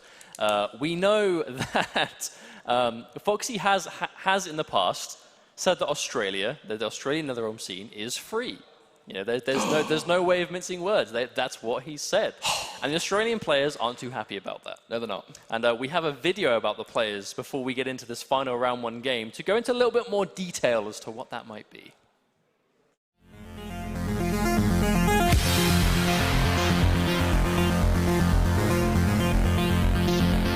So my name is Aaron Hong from Sydney, Australia. I go by the gamer tag Gil Bags, and I'm here to mock Foxy Grandpa. I'm a Foxy Grandpa, mainstay powerhouse of the UK, crustiest Batman on the planet. I think he's a good player, you know. I've been in the scene for a while, so you know, I've known him since the MK9 days, so he's definitely a solid player, but he's never played someone like me. Who knows what's going to happen? Canon matchup, everyone loves that match, the May Joker versus Batman. I guess, you know, the whole Foxy thing, right, you know, this all started because he got Australia free. You know, I think he watched the PAX tournament where, you know, Bio did mop us, right? I wasn't supposed to be here, but I am. My only objective is to draw out the sorrow from the other competitors so that they don't make the finals. I ain't bothered about making the finals, I just want to make sure that everybody else doesn't.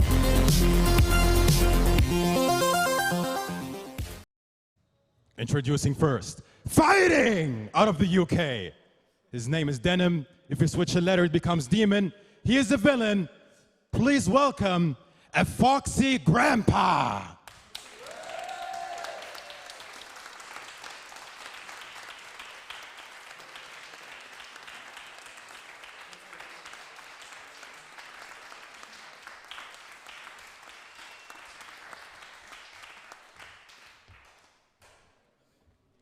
Serious, calm, collected, and his opponent, the second seed of the Australian qualifier. He definitely has a weapon, maybe a sleeper. Please welcome Gil Bags.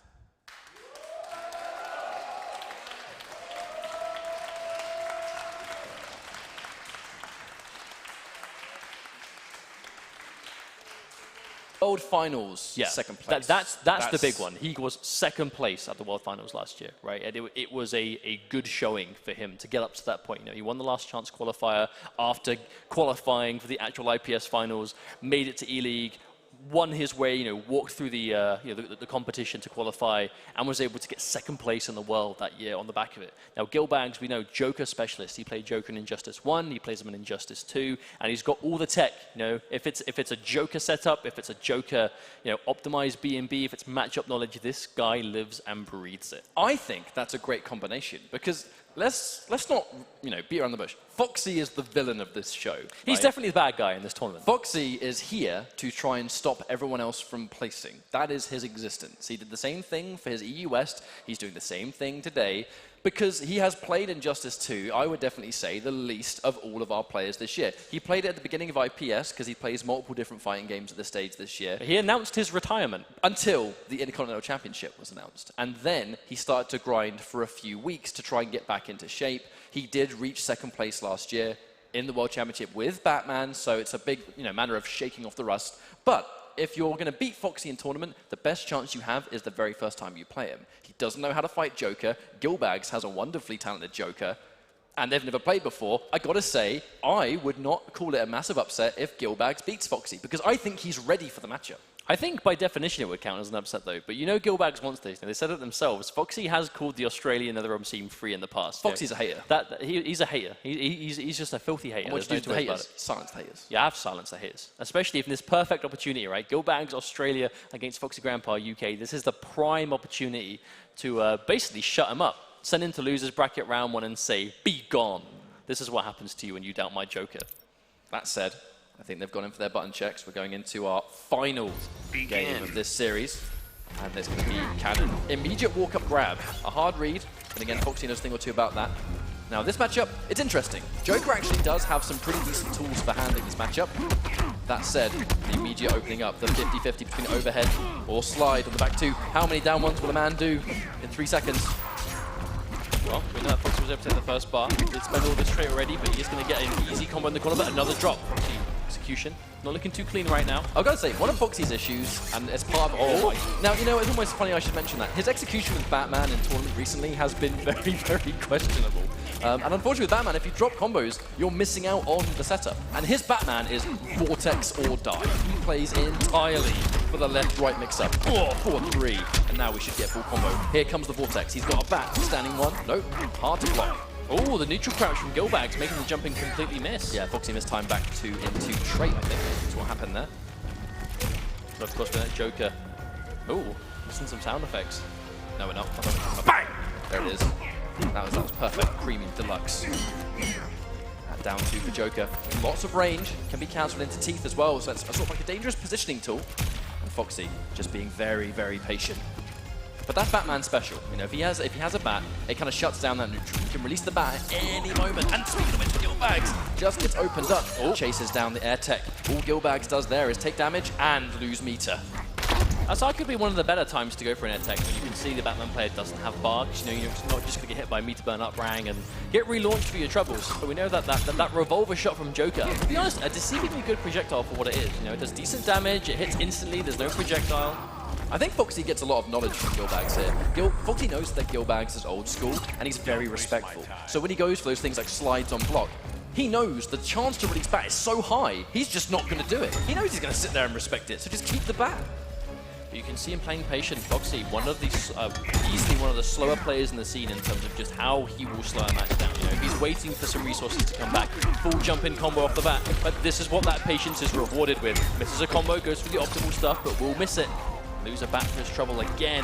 To be honest, a ton of damage in the way. Gil Bags trying to disrespect those plus frames. Yes. Will get launched. That's it. That's what Foxy's been looking for. And already, on the back of quite a few errors, Foxy's still able to take a commanding lead in this first game. Because Gil Bags has been unable to open up Foxy. And the thing about the Joker is he is definitely not very good in the game competitively. You know, I even asked Gil Bags, he said mid-tier at best. That's where I put him on the tier list. Because he needs to get hit. He can mix and he can set you up, but he's got to get that hit first. Against a really talented player, it is so hard for Joker to get that hit in the neutral. Especially against someone that knows what to look for. You know, Joker, some of the strengths are, you know, there's really strong jump-ins, he has the mix potential, but the jump-ins against someone that's patient, if you're not going to try and anti-air, you kind of just, if you've got the life lead to work with, just let it happen. And that's the kind of player Foxy will be, as he does take that first game. Not super dominantly, I will say. It wasn't completely convincingly. Gil Bags did look good for himself, but the thing is, almost all of the damage he got on Foxy were kind of wayward hits, you know, projectiles here and there. Nothing really substantial, because Foxy, as much as he was having execution errors, he still has the defense, he still has the awareness and the reactions to not get opened up. But that's going to be a full trip guard. Gil Bags, as I can say that, is going to get his first combo of the set. He's going to make the most of it. Oh, very hard read, actually, to do instant jump light. You very rarely see Foxy go for those decisions, but I think it must have been such a slow-paced game. He expected Gil Bags to almost, like, you know, hit the ground running in game 2, but the patience from Gil Bags, I love it. Anti-air as well, but no way. Needs the jump in, and now we should get a mix up here. No bar to spend. Forget I said anything. He does need the meter to meter burn the grapple for Vortex, which he does have now. He does have one access to trait as well. Good situation for Foxy to be in. That one combo is able to even things out somewhat. Oh, big range. I like that from Gil Bags. We're going to see another full combo at last. Gil Bags finally gets 2 openings, yet to get a single opening in game 1, and just like that, he's reversed momentum. And now Foxy's having to sit there and block. Wants to push block just to get the safe bat, and Gil Bags swinging too hard. I'm actually really surprised that still combo. Looks like Foxy just caught the end of the hit stun. So the defense from Gil Bags is good defense. That's like 4 jump-ins in a row he's just managed to deal with. The thing about Joker is his down 2 has good range and good active frames, but it's very slow. You very rarely can't reactively anti-air Batman here. He's confident in his defense. Now the bat, just to make things a bit more tricky. So much chip, and if it's chip damage, it's going to be meter build for Batman, which is going to build him all the resources to kill. And the unsafe! No way, Gil Bags did not have the bar to make it meter burnable. And that's unfortunate. Could be the round. The active parry! Hang on.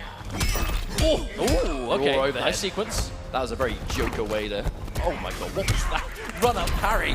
Foxy being a bit too cute.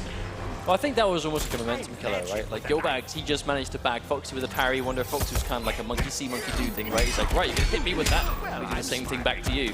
But it didn't work out as Gil Bags did sniff it out. And there we go, push block. A very expensive get off me move. 2 bars spent, but worth it if he can keep the round.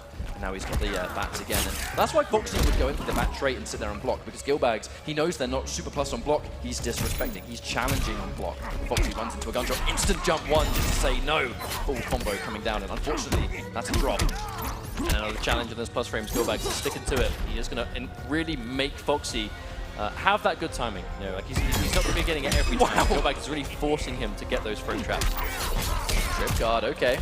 Doesn't spend the bar, wants to keep it. Foxy can flash if he wants, but the thing is, Foxy lives for the vortex. 3 bars can easily kill.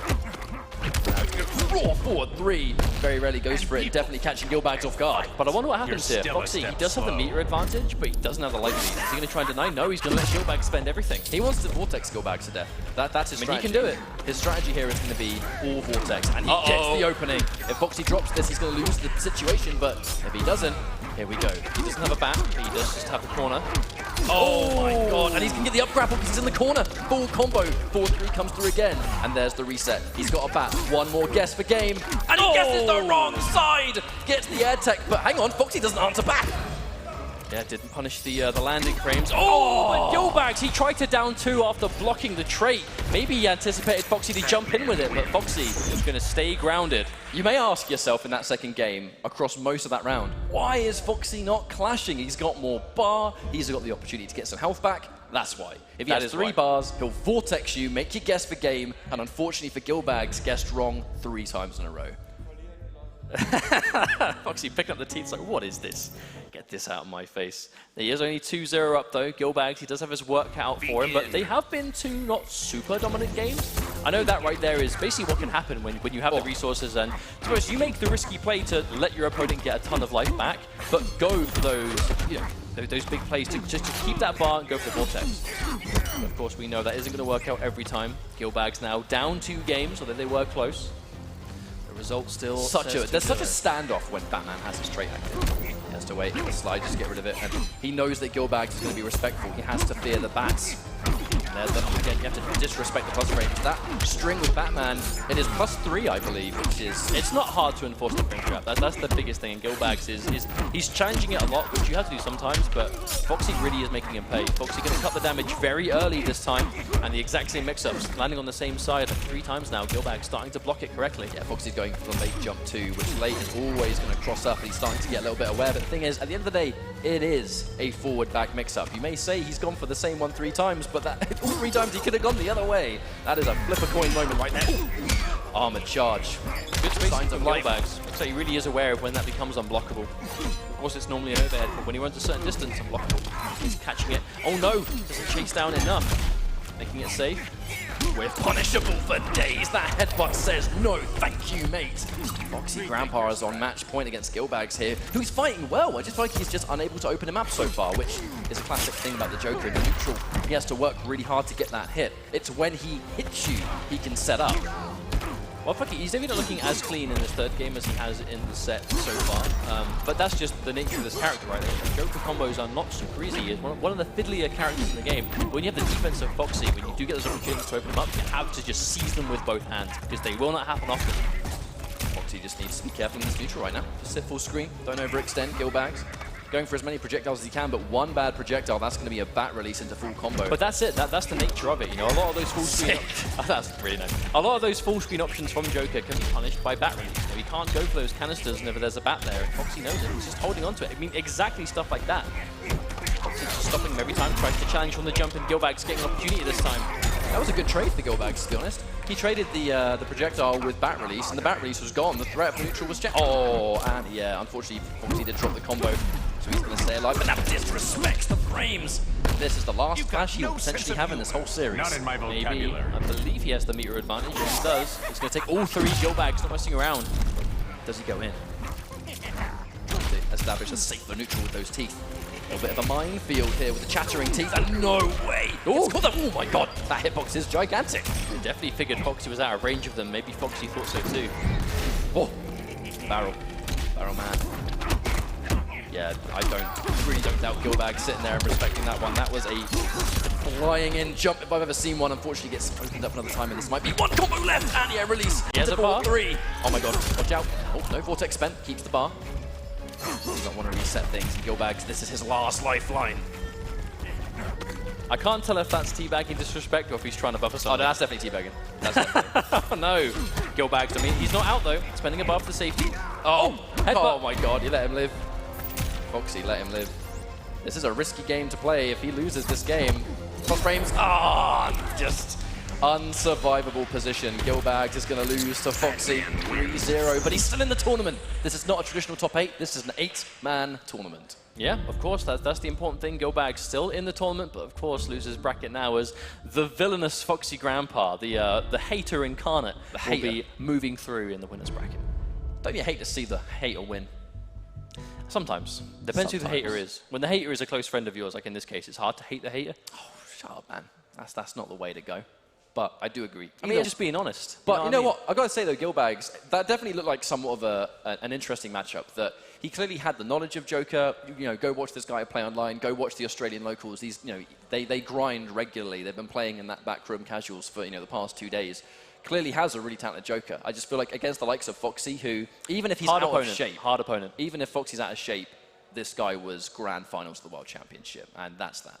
Yeah, absolutely. But for, I believe, the final time in our first round games, we have the host with the most, Mitsu Owens, on stage with Foxy Grandpa for a winner's interview. Gentlemen, thank you very much. I'm here with the winner, Foxy Grandpa. First of all, what were the backdashes all about at the last game? So like a bag? Yes, no, so like a tea bag, man. I like Gil Bags. I think he's really cool. But, you know, I got to kind of rub it in a little bit. Just a little bit. My whole purpose to be in here is just to be that guy, you know, that man. All right, well, I guess the man on a mission. So you're actually one of the very few players that has a 100% qualifying rate when it comes to championships. Ever since 2015, you qualified for Mortal Kombat ESL Season 1, the Mortal Kombat Cup in Paris, ESL Season 2, the Mortal Kombat Cup in Sweden, and ESL Season 1, MKX Season 3, of course. What happened to IPS Season 2? What's happening? I mean, the dream is still alive, but what's going on here? I don't dream, other than about crushing dreams, you see. So I'm not particularly bothered about making these finals because I ain't feeling into this game so much. But I'm here for the competition, you know. So that's why I'm here. For the competition, all right. So what would you prefer as the scumbag that you are? Would you rather have like 3 O's over and over, or actually drop into losers and crush the dreams there? What would you prefer? I'm not really bothered either way, to be honest. Like, just give me someone to, you know, disappoint. Someone disappoint? Not me disappoint. Someone to, you know, slap them about, make them disappointed. Slap them about. You all right? Yeah, I'm all right, mate. You all right? I'm all right. You all right? Yeah, that's one of those things, isn't it? Yeah, in it. All right. We're going to see you later on. Foxy Grandpa, ladies and gentlemen.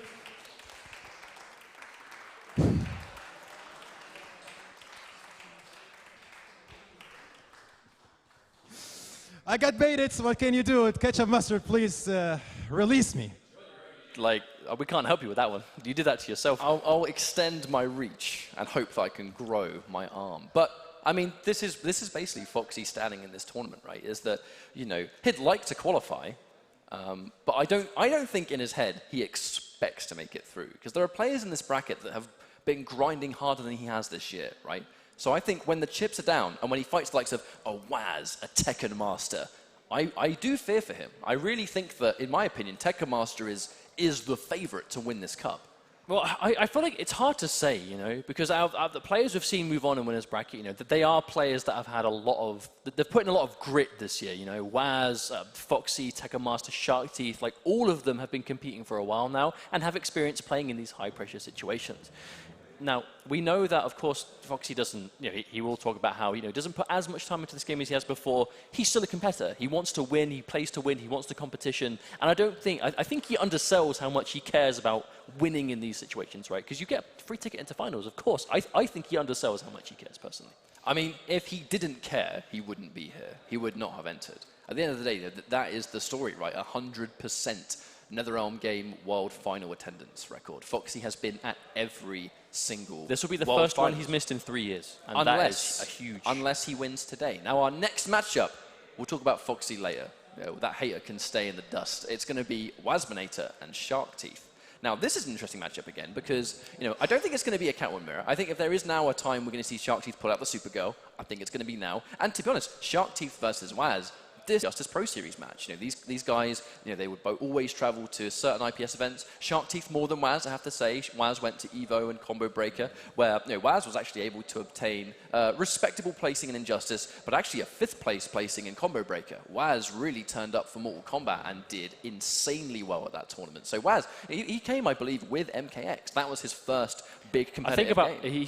He said earlier about a year into MKX is when he started to get really serious with playing the game. And I mean, what a journey! You know, what a story of progression to say. You know, as an Australian player, and for those of you watching that might not be aware, it's hard to be an Australian fighting game player just by the nature of where you are. Like, there aren't a huge amount of events. You're separated from a lot of other places. You are separated from a lot of regular competition. You know, like it's especially as a NetherRealm player. You know, it's hard getting consistent competition at an offline major scale regularly in Australia, and it's expensive and it requires a lot of flight time. You know, you get to keep your portable devices nice and charged because you'll be in the air for a lot of those trips. But it's willing to do that. You know, putting in that graft, not being put off by how difficult it is, and to be this good of a player, it's super impressive. But you know who else is? Sharkteeth.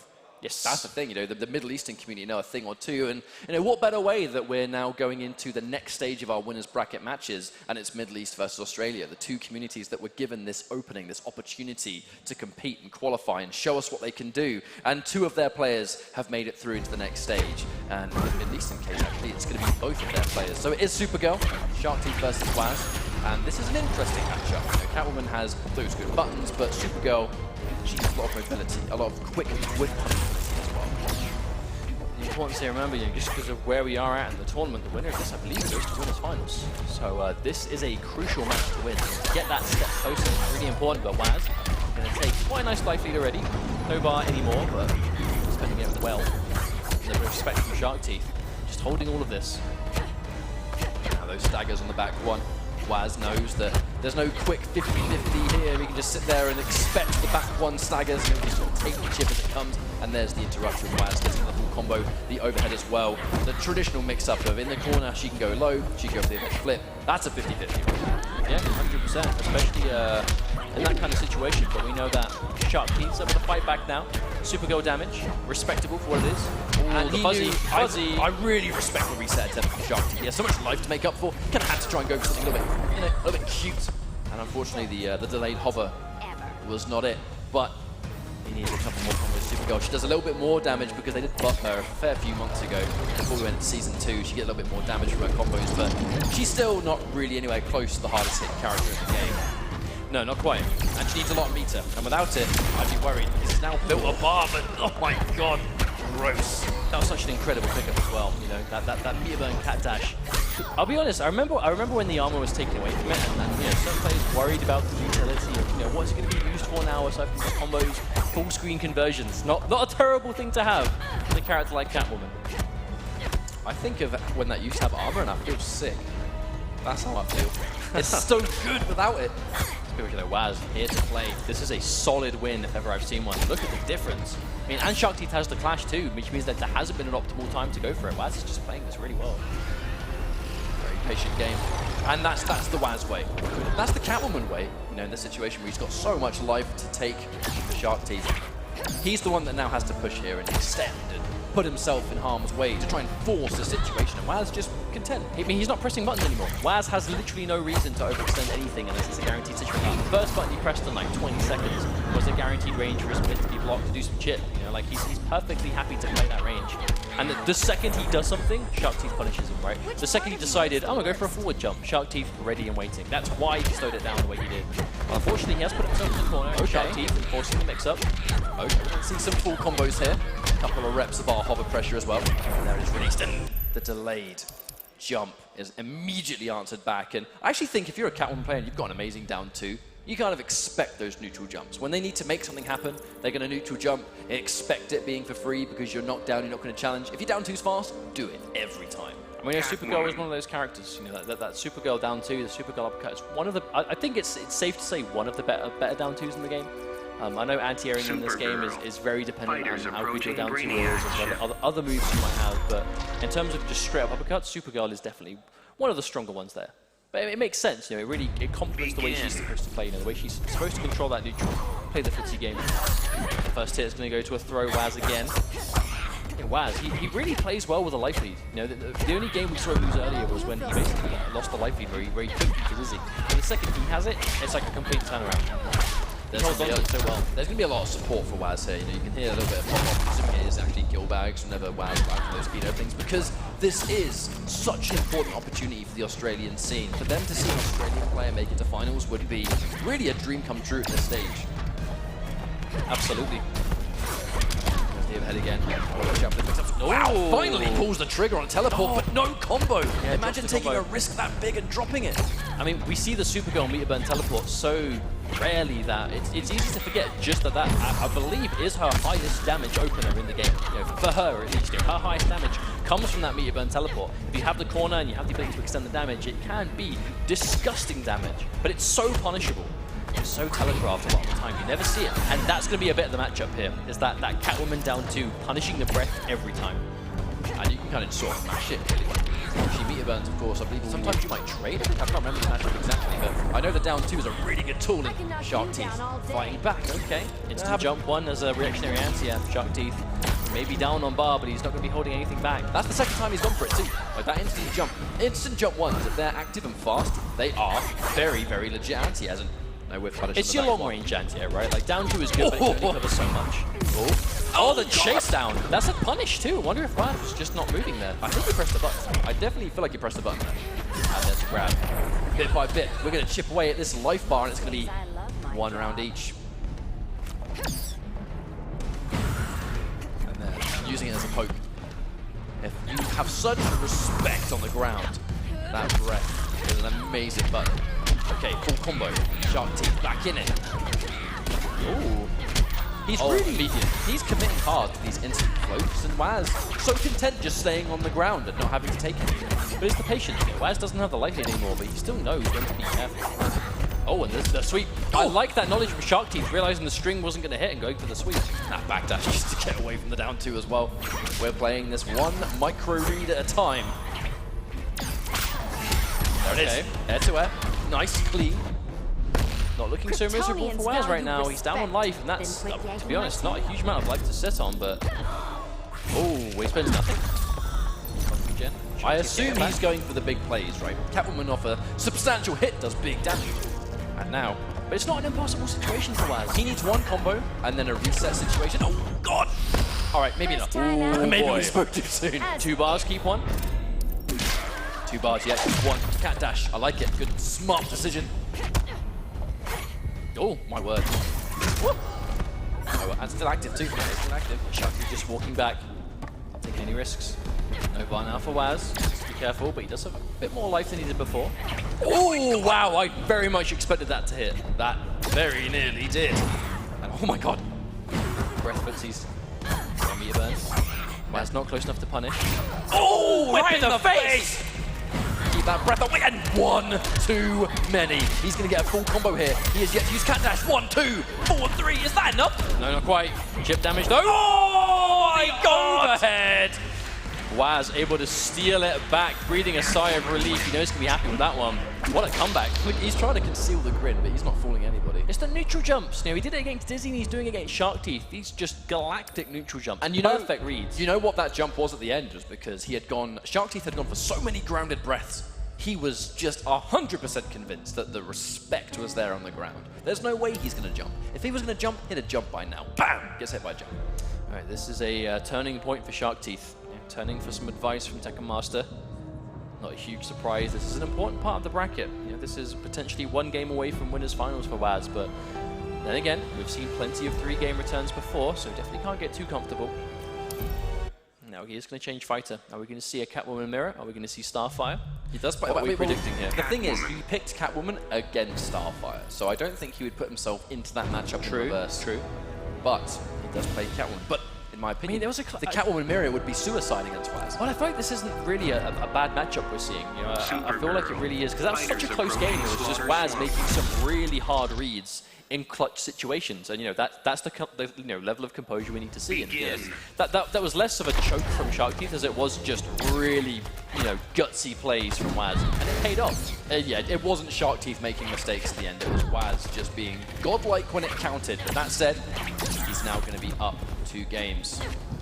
Let's see if that's going to be a 3-0 or maybe a 3-1 at least. I think Sharkteeth just needs to wake up. Oh, hasn't built the bar.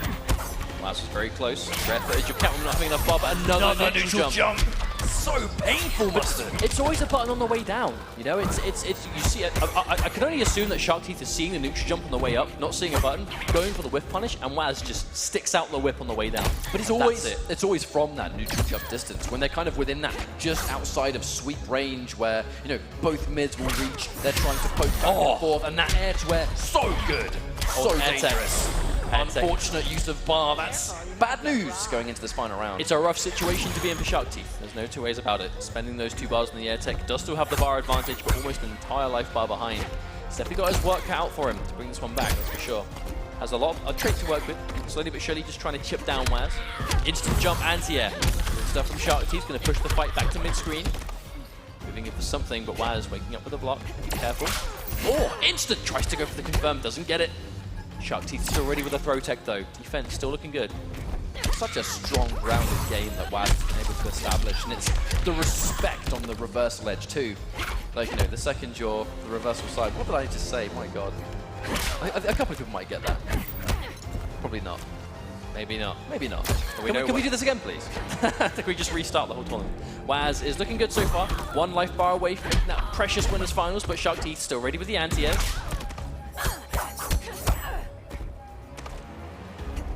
I was going to say the reverse side, by the way. Careful. And there it is. First life bar going to Sharkteeth. But Waz, I'll be honest, still looking good with that bar. Hasn't got any cat scratches though, but really hasn't made a huge difference so far. Oh! That sweep, I thought for sure that was going to be a jump in for Waz. They're always the most dangerous down 3. The ones that move your hitbox out the way, but inches away. Now, full combo, okay. I like that he finished the combo as well, didn't go for unflashable. It's putting Sharkteeth in the situation of, if you want to clash, like, you're welcome to, it's not going to be guaranteed health. Oh dear. I just think it's Sharkteeth is consistently behind, right? He's constantly giving himself so much work to do the unclashable back 3. Oh no, he missed it. That could be a costly mistake. We saw that missed a lot earlier on. Look at the life distance, man. I'm not sure. Oh no, missed! So many mistakes. Both players, it's all starting to fall apart. Now in this kind of scramble, it's a question of who can recover faster. It's infinitely difficult if you're on the receiving end though, as Sharkteeth is less than 100 points of health here. Still 2 bars still. Double overhead, Waz ready, and the interrupt, and the immediate clash. Sharkteeth managing to stay alive by less than 1% of health. This is dangerous. And it's highly dangerous. Has to go for 2 bars because, regardless of how low he is, he does need that final bar. This is Supergirl, and because of it, we're going to see the extended combo here because of the breath. Oh, I'm just wondering if it's enough. He has to stay outside the range now, but he's 1 cat dash and he's dead. All right, back 1, 2, 3. Good stuff. Sharkteeth, push the bar, sweep. He gets just tagged by the low. Got caught walking back, and that's going to be the punishment. Sharkteeth, he came so close to bringing that comeback. To be honest, I was worried for Waz for a second. The second he missed the unclashable double back 3, I thought, hang on a minute, that might be a sign of it falling apart. And Sharkteeth came close to the comeback, but just got caught walking back at the end. That was just calm and calculated at the end of the day. And that's the way Waz has been playing all year. Even last year, we didn't get to see Waz travel as much as he has been in Season 2. And I feel like if you're going to play Catwoman, that's the style you need to have. And it was just, again, constant making good reads. The second they're within that footsie range, you kind of expect Supergirl to go in for one of her mids because she advances, they're pretty safe. On block, she still gets a decent situation. Not as good now, the down one's not as good as it was before, but still, you can neutral jump those on a good decision. And I feel like, I lost count of how many times Waz got it successfully. This does mean that Waz is very, very close indeed to Grand Finals. I believe that's like a winner's finals, right? He's now waiting on the next winner, and we're going to see Grand Finals momentarily. And I assume that winners finals is going to be some way away. We have a lot of players. Like, no one is yet to be eliminated in this tournament. It's an 8-man tournament, sure, but it's double elim. It's not like traditional top 8 where it's 4 winners, 4 losers. Everyone started on winners in this tournament today. And that's the way it should be, right? Considering what they're playing for and then how they qualified. This matchup right here, though. Yes, indeed. It means that Waz is going to be a while away from playing that winners finals for sure. A long time. This is one of the, in my opinion, this has the scope to be the highest profile match of the day. These are two mainstay powerhouses in the NetherRealm community right now. You know, you have Tekken Master from Bahrain and Foxy Crown Power of the UK. You know, these are two players that they've been around for a while and they have both tasted absolute success in NetherRealm. And this was a matchup top 4 of the World Championship last year. You know, live at E-League when it was Tekken Master and Foxy at the very end. Deadshot versus, I believe, Brainiac was the matchup. Definitely not a matchup we're going to see today, that's for sure. But you said high profile. It was as high profile as it gets last year. Circumstances are different. Tekken Master has a new pool of characters, and now Foxy plays Batman. I think it might be Starfire, and it is indeed. Let's go. Tekken Master versus Foxy Grandpa. Immediately tries to anti-air the jump 3, and that is not an easy task. Decent life lead already from Tekken Master. A couple of jumping heavies and some block damage, just giving him a comfortable lead. Content. Ooh, that was a whiff punish on Trey. Foxy released that on reaction. I don't think that's going to be a luxury you'll always get, but my god, that's still connected fully. Insane wake up. Tekken Master, the second he saw Foxy in the air, that was the wake up he chose. And we haven't seen much of Tekken Master Starfire this year, but again, it's a matchup thing. You know, there are matchups that he wants to see before, and this definitely seems one of them. There's the answer. Tekken Master going for these Hammeranian charge, and shows why it's so good. Tries the anti-air, but just slightly mistimes it. Another dropped combo from Foxy. And Foxy continues to drop these combos. I feel like he's just going to be back to square one every single time. Tekken Master is really comfortable at this range. And if Foxy continues, my god! Fair few clean openings, and that's the matchup knowledge. Tamrain in charge versus back 2-3. Looks like a clean punish. Oh, doesn't get full for that. Tekken Master's got a lot of resources for that. Patience, Foxy not pressing anything. But look at that chip damage add up. Oh, just gets a bat, but immediately hits. Just getting tagged by every little thing right now, and Tekken Master all over him. The chip is so insane, but that's the strength of this character. The second you get stuck blocking and there's no push block from Foxy, he really wants to try and save the bar for a Vortex, and I'm going to be honest, this match looks like a bit of a write-off. I would say 1-up Tekken Master. It's hard to say because you know that Batman is such a comeback potential character, but this is a deficit if I'm honest. 4 bars, yeah, just tries to throw out the grab hook, but not going to work. Tekken Master. Not going to fall for that one. Very quick game 1.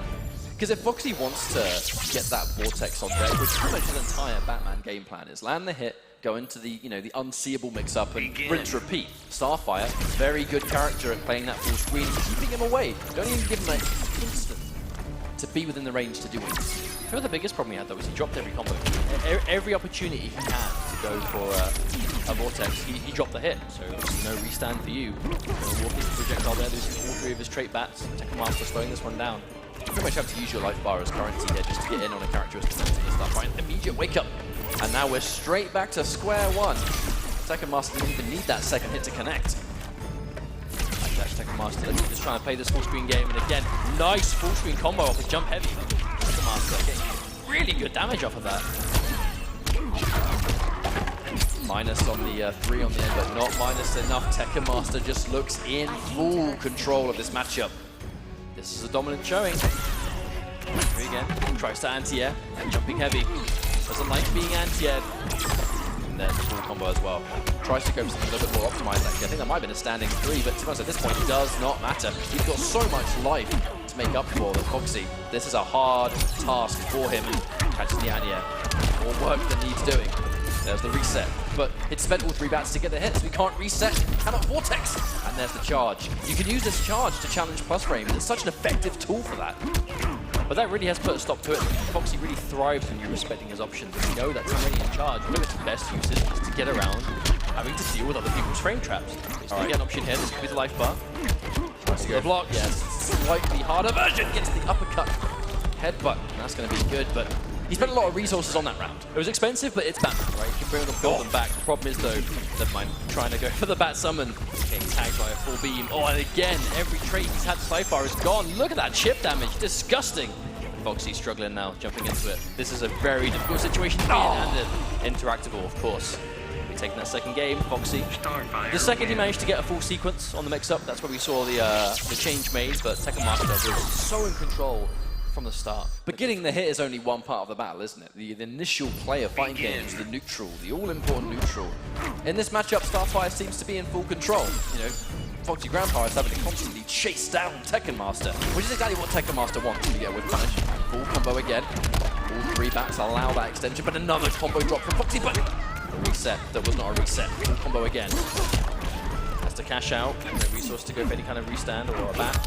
Oh, and again, Tekken Master. I like how even though Tekken Master's lost to a lot of these jumpers, he's not being deterred. He's still determined to try and stop Foxy. For this exact kind of reason. It's good. Let's say if you try and interrupt that gap, the clusters will punish you. Through chip damage alone, it looks like a comeback's being made. There's Throw Tech. But we're out of range. The Starfire still kind of wants to be. Foxy has to be so careful here.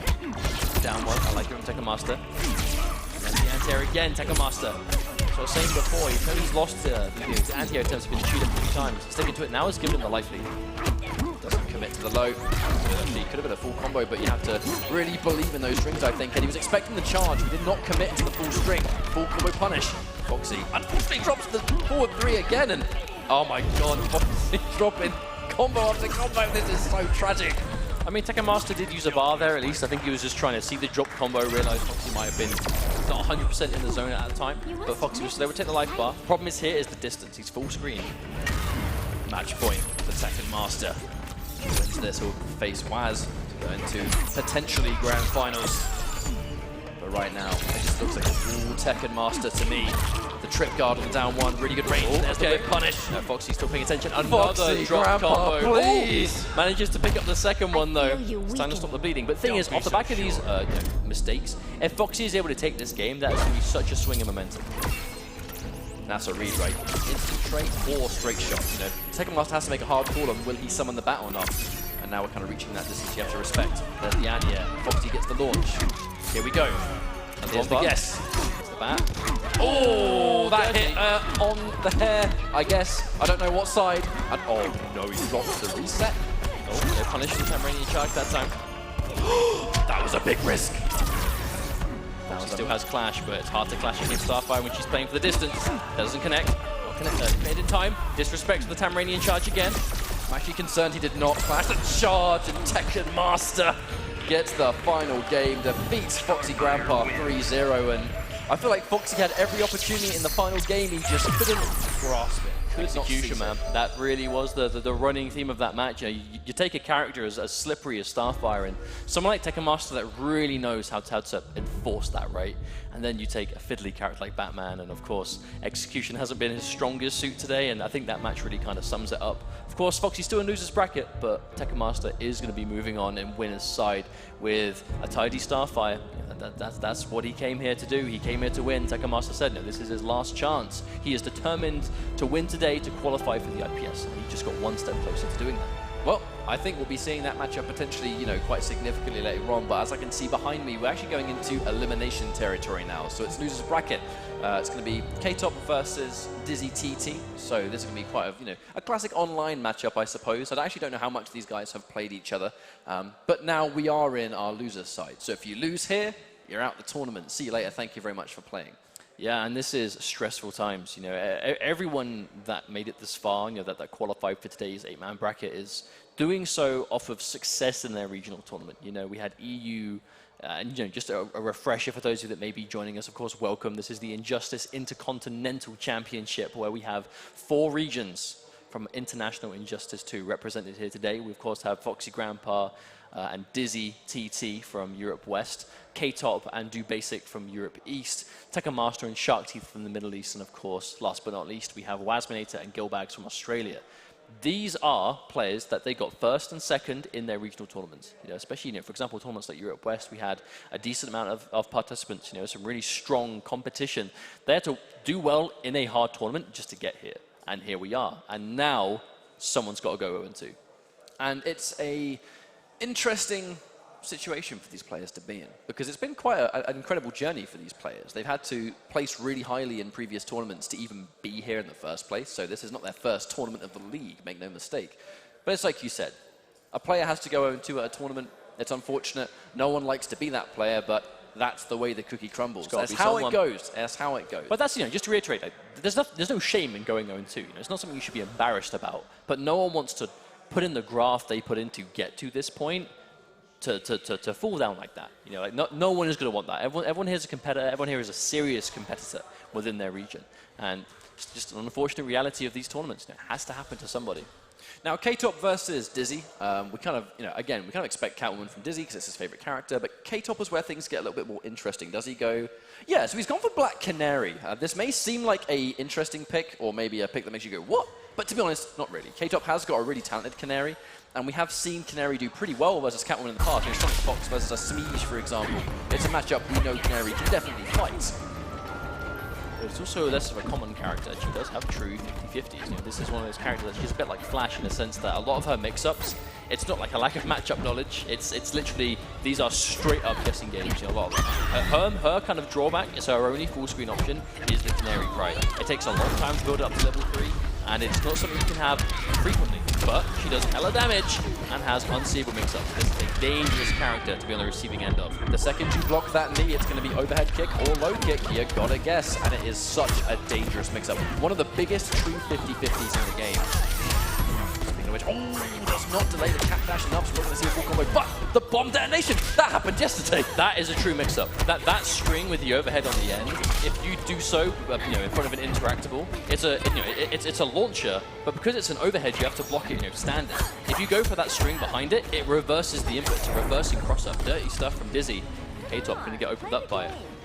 Lots of bar for Dizzy as well. Got 4 bars of meter locked and loaded. Now just sit there and block, look for his opportunity to fight back. The Canary Cry is charged enough that he gets a full combo, I was just about to say. And ask and you shall receive. It's now going to be 1 round each, but again, I'm really eyeing up that super meter from Dizzy.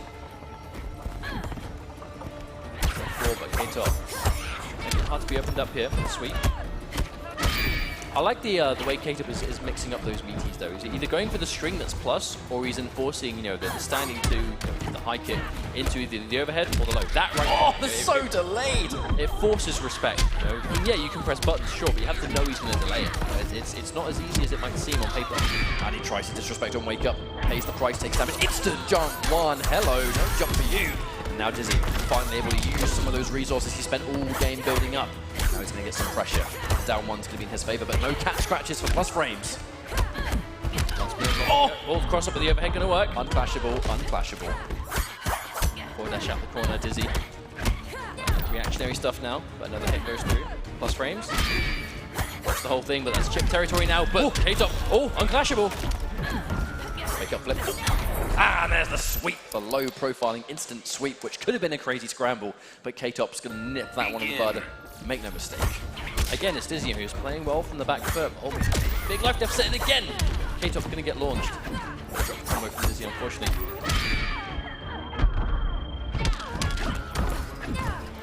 That delayed wake up is such a common get up tool right now that K-Top, he's going to be sort of forced to respect it. Now here we go. Inversion Black Canary can use those meter band flips to extend combo damage to a pretty insane degree. I like that from K-Top as well. Just try and reverse position, not be near the corner, build a little better off bar in the process. And what a life lead already from K-Top. This is dominant showing. Wake up attempt from Dizzy. Oh, no miss. He goes in for the poke and gets it, but there's no full combo. That's another sweep. It's such a good poke for Canary, so fast, it hits low, decent range. This footsie game that we're trying to play here. Oh my god! Just fling at him. So K-Top is playing this so well right now. He's just building bar with every flip. You see with that bar, it's damage extensions, it's meter burns. It's a lot of damage for sure. And it's backdash. Getting chased down by Dizzy. Dizzy does actually know how to play Canary himself, so it's not going to be a matchup that's going to take him by surprise as such. He's going to know the options, but we'll see if it's enough in this 3 out of 5. I do wonder if the Black Canary pick has somewhat thrown Dizzy off guard. It's working out to K-Top's favor right now. This is the benefit if you're a player that has lots of characters at your disposal. It's very hard to maintain those kind of characters. Oh, what a whip punish. It's hard to maintain that many characters, but your reward is being unpredictable. This is working well for K-Top right now. However, Dizzy able to even things out, but as I can say that, there's going to be a full corner combo from Canary. Canary Cry is building up. There's the mix-up. Really good block on the low. Guessed right on this occasion. That's the scary thing though, when you block correctly, you could have just as easily guessed wrong for more damage, potentially the game. Now I wonder if K-Top is going to spend everything here, because Dizzy being kept at life deficit is going to be 2, 2 saves 1. Be 15% back for Dizzy, 15% against a character like Canary. He's just going to chew that up. Well, Canary has enough trait left that if he now lands one of those mix-ups, he's going to full combo, and that full combo could be death. Canary does so much damage. He's going to spend the farm trying to catch a poke. Doesn't work out. Good block on the overhead too, Dizzy. He's guessing right, but he's not getting much reward from this. The air tech to escape, but the chase down, this should be death. K-Top going in for trait, and he gets to jump in. That was so clean. All he needs. That was so clean from K-Top there. That was almost like a 75% life bar sequence. Combo into chase down the air tech into full standing combo. K-Top wasn't afraid. And we saw this before from Dizzy. He went down 2 games from Waz, went back to player select, took a little bit of time, and then was able to take the first game in retaliation. Now, what's going to happen here? This is a crucial point for Dizzy, of course. We know he's been, I mean, even Dizzy, right now, Dizzy has been traveling to many events this year. You know, he really wants to prove himself and show that he is a serious Injustice 2 player. And he's almost had like the 9th place curse, right? A couple of 9th place finishes. Never a bad placing, but not the placing he wants, you know, and this was going to be another one of those situations. He definitely could still win, but it's going to be so hard from this point. K-Top is looking so good. He's just playing really clean. I'd go as far as to say, I just don't know if I've actually seen K-Top play this clean in a very long time, but speaking of which, unfortunately, no confirm. That was either no confirm accidentally, or he was trying to reset. I would assume he tried to go for damage. Down. All right, Dizzy, it's his turn to play. Oh, other side. Looking caught K-Top off guard a little bit. Oh, where's the mix? Full combo again. There it is. Here comes Black Canary. Oh no, missed the combo. Unfortunate, actually. More even than potentially they should be. Oh, but he walks right into it. I wonder if K-Top went for a really late anti-air attempt, but of course Dizzy not going for the back 3, because he doesn't want to lose this corner positioning, which we can see is so important against someone like Canary. Oh, tries to anti-air, but misses into a complete momentum shift, and K-Top finds himself on match point with barely any life left. He did the interactable, but he empty jumped it. He didn't extend his hurt box, which allowed him to whiff punish the anti-air. He is back where he started, but for it to be, you know, match point for him now, he'll take that trade all day. And that forward dash again, this time K-Top doesn't press a button. Oh, my down God. Down one Canary Cry is so insane. He's going to get an extension, knocked down into mix. Oh, no, just gets the tech roll. Picks up the block on the low. He has been blocking these correctly, but it just hasn't been helping him. I mean, it's because the Canary Cry is safe. Ultimately, it's, you know, when Canary has the Cry, oh wow, we haven't went through. When Canary has the Cry ready to go, it does make these dangerous 50-50s safe, or at least, at the very least, harder to deal with. Gonna get some health regen, but as we've said before, this feels like our last lifeline for Dizzy. Now he's going to get the combo, but K-Top, you're only going to get one jump in on me, and I'm going to undo the damage with my flash. Only one bar spent though, K-Top holding on to one. Not a bad idea, considering we've seen Canary with the damage. Really trying to stand true with the mix. Dizzy has blocked it successfully almost every time. That was an insanely good sweep. Yeah, just whipping him. Nice backdash managed to ignore that.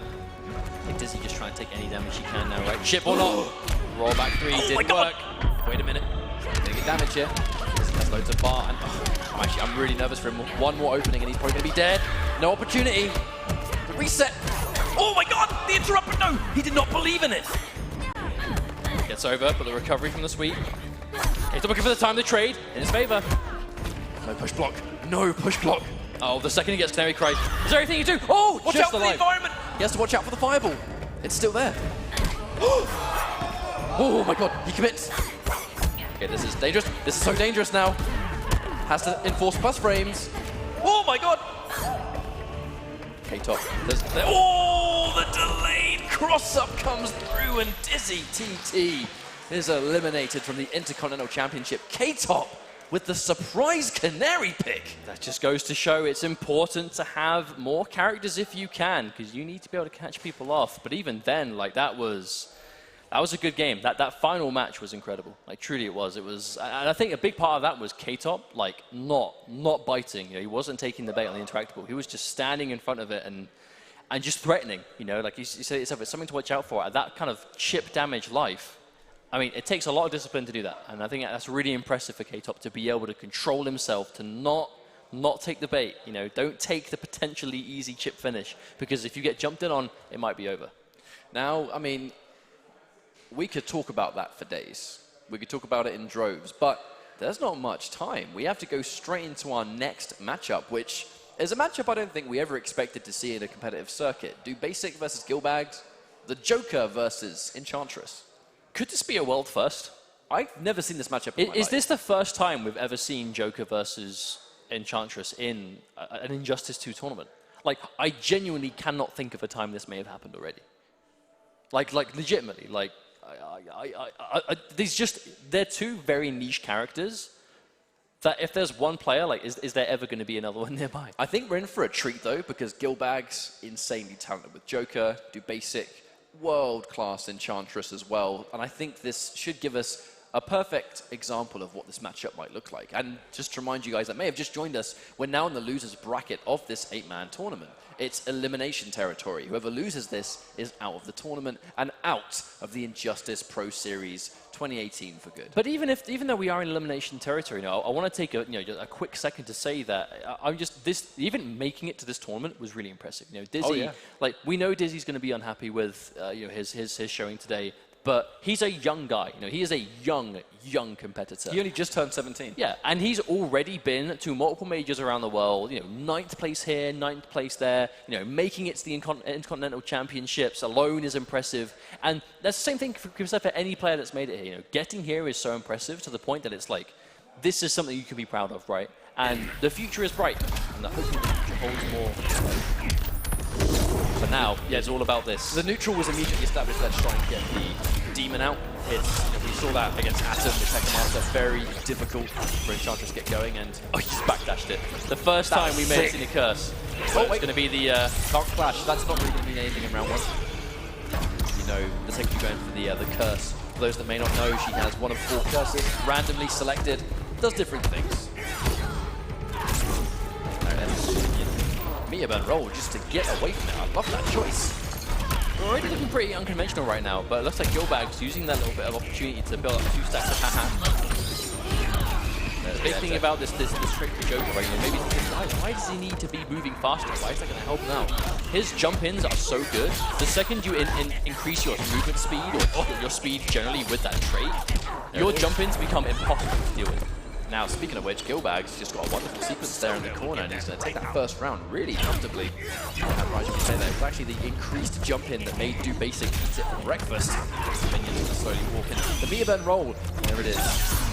There's the conversion. Doesn't really matter what the curse is going to be, because he gets the combo. We will not see the debuff take place. Do Basic now gets the knockdown. And the neutral jump, read on wake up. Wonderful decision, and we're straight back at square one. The curse we're going to be looking for really is the no special moves one, right? Because I feel like Joker's neutral is so focused on special. He does have good normals from point blank, but his full screen game and sweep distance, it really does come down to specials. And if you can somehow take those away from him, it's going to be huge. Or even like no jumping. Joker's jump-ins are so hard to deal with. There's 2 out of those 4 curses that's really going to roll. There's the knockdown, Do Basic. Now we're going to get the knockdown into Minion. Here's the pressure. And again, Meteor Burn roll. The knowledge of Gil Bags to know to just Meteor Burn roll out of those circumstances. That's what happens when you're a character specialist. You study matchups. He knows Do Basic is in his path, so he would have prepared for it accordingly. Oh, no. Tries to come with special, but not quite in range. And reflect! Even the canteen. Every projectile can be reflected, and wow, it looks like he just shot that minion dead. He's going to Meteor Burn the projectile for damage. Presents the overhead! Watch out for that one. Blocking that time, Gil Bags. Gil Bags doesn't have a lead. Meteor Burn again. He went for the jump, just he thought maybe he was making closer to the corner than he was, but alright, hang on. Meteor Burn, yes, here's the heal. Now back even. Good block on the jump in. Immediate down one. Brave stuff. Oh, hang on a minute. A little bit too brave from Gil Bags as Do Basic is able just to slam him. This could be the final play. Here he comes. He's walking menacingly. Oh my god, he's out. Wait, it hit behind. A 360 hitbox? Are you kidding? Yeah, it's active for a very long time, and that's going to be chip damage. All on the back of walking into the wake up. That was only game number 1, by the way. I mean, it was tough. It looks like such a fiddly matchup, It's so unconventional. Instant jump. He's going to meet it with jump 1. Nice air to air, good stuff from Gil Bags. Trading the down 2 as well, just getting so much presence. Reflect. The second reflect is on the screen, it kind of gives Do Basic the opportunity, and there we go. Now, pentagram, punished for using You actually cannot gain meter when the pentagram is out. You can't clash. Again, doesn't really matter. Doesn't really matter in the first life fight. Look at the ha-has, he's built up so much strength. And the jump in, my god. Did you even see that jump in? He's a bit speedy right now. I actually think it might have screwed his combo up. That's it right there. I feel like the Joker's trait is always like a subject of discussion within the community, because it's like, it's so odd for him to have it, because it does make him harder to play while the Joker's player, but it makes him so much harder to deal with on receiving end. Alright, there it is. And now he's going to get punished for jumping and ducking. Doesn't really matter because he's got so much life. Hits the armor anyway. And Gil Bags, he looks like he studied this matchup. You can just see the knowledge, the comfort, backdashing the hex in, meter burn rolling away from the trait. It's all so calculated. Well, the big thing is, like that projectile reflector, it's usually such a good tool against people with good projectiles, but the Joker's projectile is like, it's a bullet, right? Like, it doesn't have really travel time, so the shield has to already be up in order for it to work. Gil Bags is able to just get through it a lot of the time. Trying to establish this full screen again, reflect into minion. There's no real way to basically challenge it, and there's the overhead jailing into what comes next. Not a lot of pressure though, and DoBasic unfortunately cannot crack him open. We're really yet to see a setup. Gil Bags has just been blocking so well every single time. He hasn't needed it. These are two characters with a lot of setup potential, but I feel like both players are just really denying the optimal situation for the opponent. Oh, her standing one really is one of the best in the game. Really good speed, really good range, fantastic anti-air. Backdash on the ground too. Knocked down though. No meter burn. That could have been a full combo if it dedicated, but there's no reason he would dedicate there. Oh, jumps over the 4-3. The brave stuff. He's going to be rewarded. Oh, set up into overhead. First time we've seen that today, actually, not just the set. There's a full combo. Knocks into full screen where he is more than comfortable. He doesn't care about that reflection at all. Buckles it anyway. Why not? Let's get knocked down now. Restand and the jump back. He knew. No, he knew. Gil Bags. He knew. Oh. DoBasic's in big trouble. And there it is. He's now going to trade his health for super meter, and with almost full meter, it doesn't matter. And now Gil Bags, he can't duck or jump.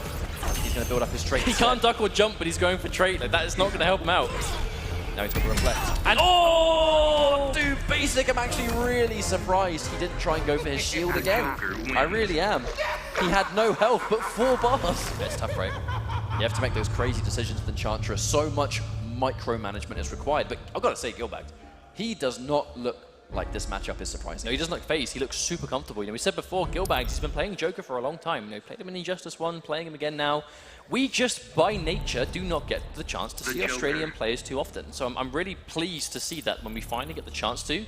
He's looking good against such a strong player. You know, we know that DoBasic is no slouch. He is a strong player by every sense of the word. And it's not even like DoBasic is playing this matchup bad. It's just Gil Bags is playing it so well. And hey, when is he going to get another opportunity to take a picture with the man, the boy? Hey, DoBasic. I'm up 2-0, but can we quickly selfie?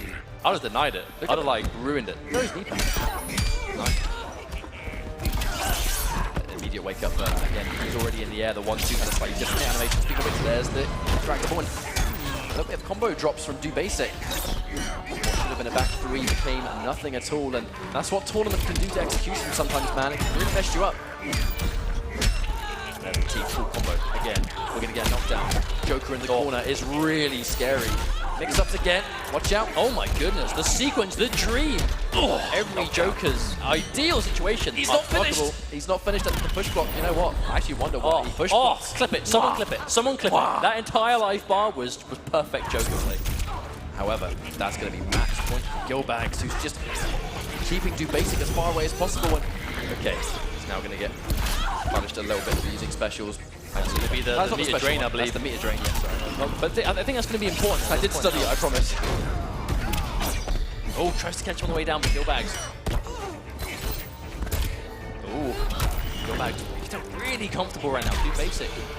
So against the ropes. Thing is, big jump in. It's because he popped one of the trades. It completely messes up your muscle memory of how to anti-air the Joker when his jump arcs are different every time he trades. Because I feel like Gil Bags' usage of the trait is a big part as to why he's got such a lead. Because it looks like defending against Joker with trait and without it is it's a night and day difference. This character is so much speedier. Had a really hard time with his execution in this game, and I feel like that's what Elimination Point can do to you. It really does have quite a fair old toll. I mean, this is as high pressure as it gets. DoBasic is down 2 games, loses bracket. Gil Bags is not looking short of momentum. And yes, nice anti-air, but it's One small victory of many. I hope you're taking this game. The minion gone. It disappeared to be kind of the gap! The gap is interrupted. I actually think that might even kill. I mean, I know this super does a lot of damage. God. Not quite. This is a family show, man. Come on. Can't he combo from it dead. anyway? He's dead. Yeah, even if it didn't kill, he can combo from it anyway. What a finish. Getting through the gap on what a perfectly fitting end. Gil Bags is going to eliminate Do Basic, the Russian hero, 3-0 with that Joker. Gil Bags should be happy with that one.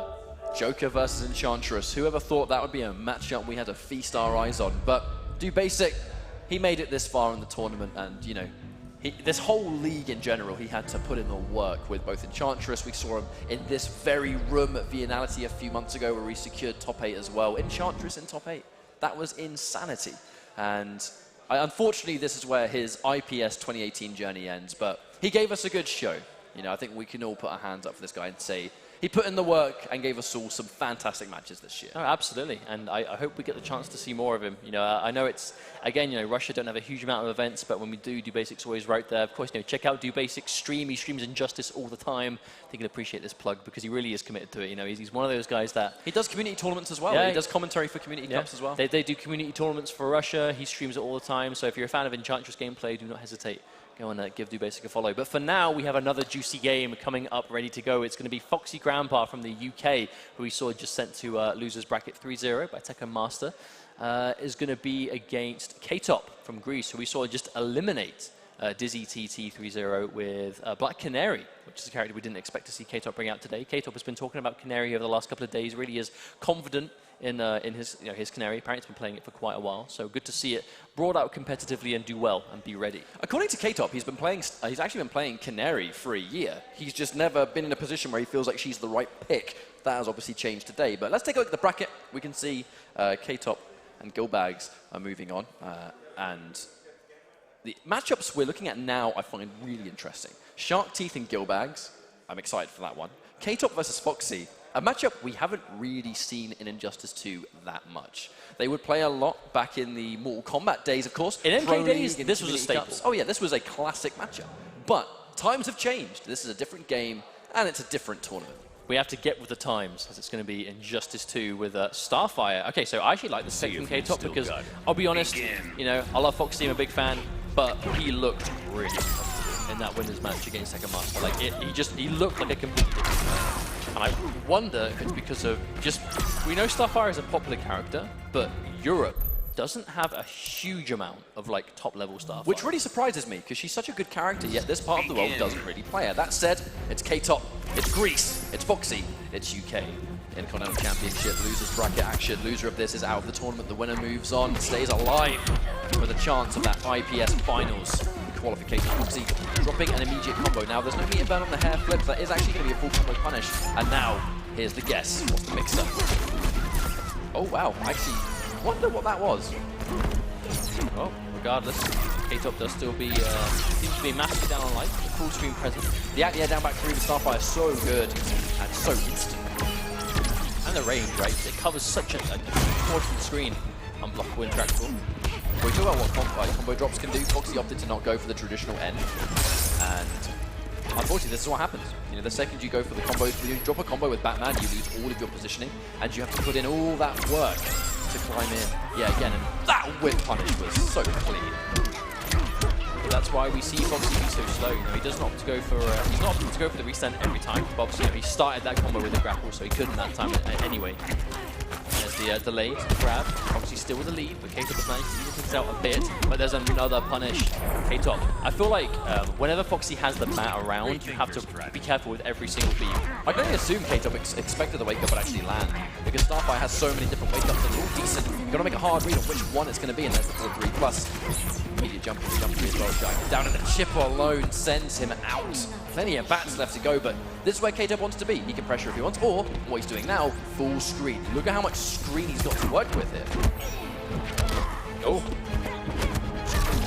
Gotta watch out for that one. And there's the charge, back to back. You're going to press the button. I'm on a Tamaranian charge, mate. No, there's the bat again. K-Top have to be careful, but there's the jump in. Bat doesn't reach. Tries to jump out the range of that jump 3. For those that don't know, Starfire can actually change the angle of her jump 3 by going to different directions on the 3 input. So it makes her really hard to anti-air. It makes it very inconsistent to deal with on the receiving end, you know, because you can't really react to the direction she's put it in. You kind of have to, you know, assume which one it's going to be. There it is. Okay, firm down. So much meter. He can off the clash if he wants. Now here's the reset. Here's the guess. Where is it? I don't. Oh, definitely looking at the other side. K-Top dedicating to the other one. That true 50-50 left or right. Gotta guess. But that's the perfect time to clash against someone like Batman. Someone that is Vortex heavy, and you know you're going to be, you know, dealing with the guessing game. Take the guessing game, and if you guess wrong and you can still win the clash guaranteed, then do it. I like that from K-Top. It has given him quite a nice lead, but unfortunately going to get air-to-air, and that's going to be another opportunity. There's no bat. There he has it again. Good block on the front. That's good block just to say no to those plus frames. And interactable. Right place, right time, and he clean jump right over the clusters. He chases it down. This should be the game. It's going to be back 2-3. Bat release, and Foxy, when he lands his combos, the proof is in the pudding. Yep. But of course, that air tech at the end from K-Top, it was one of those damned if you do, damned if you don't. If he chose not to air tech, probably would have died to the combo. If he did, and Foxy's ready for it, which so he was, still going to die. But that's one of those situations you have to make a decision on K-Top. Whilst making the wrong decision is something he had no choice. You know, he was forced into that moment. Can't take back, not when you're in the corner. May as well just ask for the game to be lost. K-Top in the mean green this time. Bit of a costume change. We go down to the Rock of Eternity this time. But Foxy, great trade for K-Top. It's going to take a long time for those 3 bats to come back. The standing cross-up only works against female hitboxers, those small characters, and he gets that cross-up forward 3. That's that knowledge on deck. That's 2 bars gone into a trip guard, but no bar from Foxy, so can't make him punish big time. That's actually really unfortunate. Ooh, that did a lot of damage. Would have been a substantial amount of damage. Would have seen good knockdown as well. K-Top not going to complain about that one. Now he's got full screen. He's got the presence of a trait as well. And there it is, just trying to challenge it. Foxy, I can only assume that was maybe a down 2 that didn't come out. Oh my god, that bat may as well have not been there. See ya, bro. Defective gadgets. And there's the reset. Still gets the reset and still has another bat.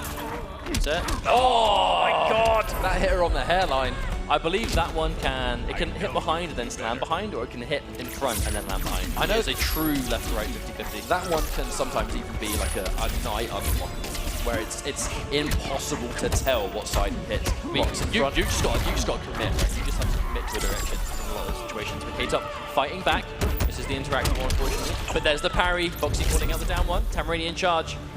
Probably expecting another challenge from K-Top as he's so weak. Push blocks the forward 3, so at the very least, Foxy's going to get the bar away from K-Top, which is a victory in itself. Still a life lead though. Nothing much to worry about here. And there it is. Oh, and the second Foxy released the bat, we saw K-Top go for the meter burn. I like how there is this full screen mind game. Get back in there! Grab. So many options where she's going to chip you to death. I mean, taking a grab can be just suicide, really. But there's the down 2. Oh, combo drop. Oh, no, it doesn't matter. K-Top in this situation, he can't go for the clash for 3 now.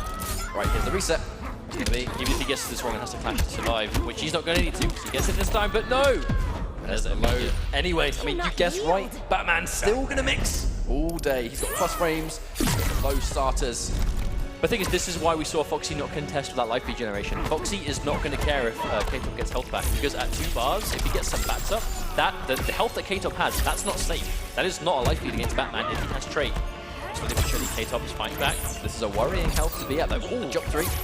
Really good, and there he is, immediately challenged, and that's the danger, right? The second you don't manage to sort of like, you know, close the lid on Starfire, she's got so many ways to retreat, to back up, and just punish you for walking forward. That is her strength, and there's the down 2. I wonder if that's foreshadowing, and whether we're going to see that a little bit. Foxy opting to save the 3 bars, the 3 bats, sorry, purely because he wanted to be able to combo off the slide. I like that. Choosing not to, when you've got 3 bats, you get a better mix-up off of the back 2 overhead or the back 2 slide. I like that option. Oh my god. Oh, covers some time. Actually, really surprised he can whip punish that. Oh my god, what's going on? Doesn't even connect. It's like they're both just way too close to each other, and it's not quite working out. That jump in trade with the down by 3, that was insanity. K-Top challenging the plus frames with the down 1. Saw Foxy chewing people up earlier on for that. K-Top going to get away with it. Goes in for the bat, but patience for K-Top playing it, release it, and then pressing a button. Flip again. With the block pressure on it, he'll take the damage. The chip is real. Oh, and again, but I like how players go to challenge the block stun of the trait bats, because they keep you blocking for barely any time. But if someone is confident you're going to do it, then again, you're just going to get launched through your troubles. K-Top, yeah, that's going to be an easy turnaround. Now, it's instant advantage K-Top. From this distance, Starfire is definitely winning. I mean, I'd say ignore the bar. Look at the trait. The trait from this distance is what matters. It's not about the meter that she has. She's going to spend this time building meter. So when Foxy comes in, he can clash if he wants, but there we go. Down 200 reset. Here it comes. He finally gets a back. Just a magical moment. And the clash used right as he's used the back call. I love that choice. It was right as he got the back call and right as he cornered himself. That was a perfect time to clash. Now Foxy going to let him win the clash. Again, we've seen this before. Foxy content to let you heal because he knows that the way he plays Batman, going for that vortex is, I mean, it's so dangerous. It's so hard to sit on a life lead. But K-Top, again, he's playing around having a life lead so well. Really piecing down those jumping heavies. The danger is Batman, that 1-2, I believe, it's plus on block. So normally he gets that load. He can't really challenge it. Starfire's Tamaranian charge, we all know that it is such a wonderful special for challenging plus frames. Foxy has to respect it. He can't press it like he normally can. Instant jump! And no, the drop. That's the classic, unfortunately. That would have been a guess for game, especially with K-Top having no clash available. Oh, no, couldn't clash either. And that's going to be 2-1 Foxy restarting match. He's only one game away from elimination. Close, but is it close enough? We know Foxy is now on the ropes officially. But by no means out. There's going to be one of those tough ones, right? Because K-Top, the Starfight is working out for him. This is on the back of Foxy looking rough and winner side against Starfire. Trying to do the same thing now, Foxy. Oh wow! When Foxy's getting an opening, Foxy's having as well as these. At the beginning, he doesn't have any resources. And those resources, again, right now, he has no bar. He can't punish massively. He's hit K-Top 4 times and is unable to get a full combo. So K-Top still has a chance to bring it back. There's the meter burn back 3. Just like that, brought things in return. Now we have the full screen, which way wants to be, but wow! Jump 1. Full screen meter burn rolling to jump in. Oh, that's brave stuff. Oh, K-Top landed in time. That was a hard read, but it's going to pay off. Well, it's because at that range, the parry is going to be able to beat the advancing normal K-Top, but I think it's more of a deterrent. He's trying to stop K-Top from resorting to it. But I mean, why would you not as a Starfire player, right? That's an amazing range. If he whiffs so hard, parry, then it's still dangerous. Jump 3 so hard to challenge Foxy. Respecting it as much as possible, finally gets his whiff punish. A lot more work to do though, so now we're going to get a full combo. And another drop from Foxy. He's had a really hard time landing that one, and it's going to be match point for K-Top. If he wins this round, Foxy is out there. Still though, this is still Batman, it's still Foxy. It's one of the best out there. It's done. That's got that life lead. Just like slightly, sure, but it's still there. Every time you have minor plus frames, you have to watch out. You've got to be so scared of that Tamaranian charge. K-Top being really brave with his pokes, and it's working out. Oh my god, what was that?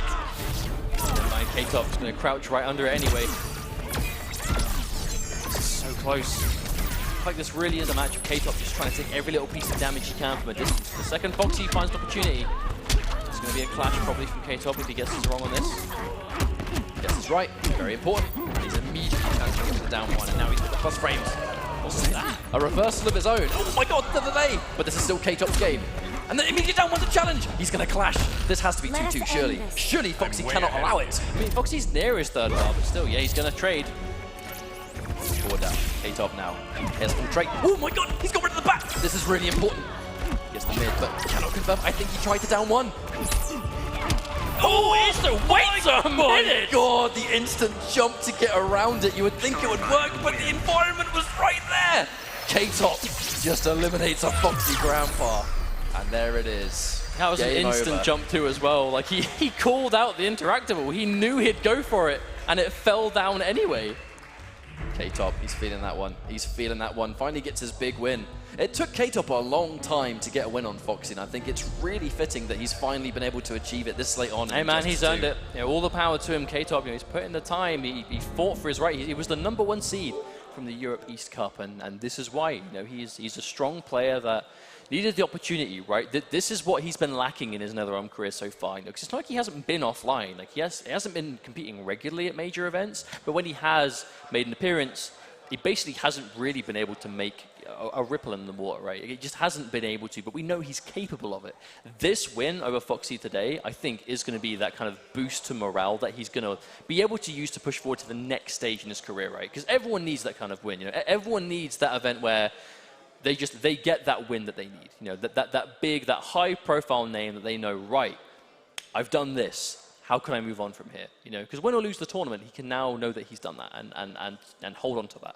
For sure. And now up next, it's going to be Sharkteeth versus Gil Bags, and this is another one of those matchups that we kind of expect something, you know, pretty entertaining here, I would say. You know, the Joker 100% from Gil Bags, Sharkteeth, I would assume Supergirl, but I gotta be honest, it's another matchup that I'm not really familiar with, and I feel like we started off with a bracket of solid players, and very, very quickly we're starting to dwindle down. We're getting less and less, and we're moments away from almost in winners' top 4. finals, almost top 4 territory, and let's not forget, only one player in this tournament makes it to IPS finals. The rest, it's just, you know, thanks for coming. Even the second place of this tournament is, in many ways, the second place of this tournament is no better off than the player that got 7th or 5th, because it is all about the #1.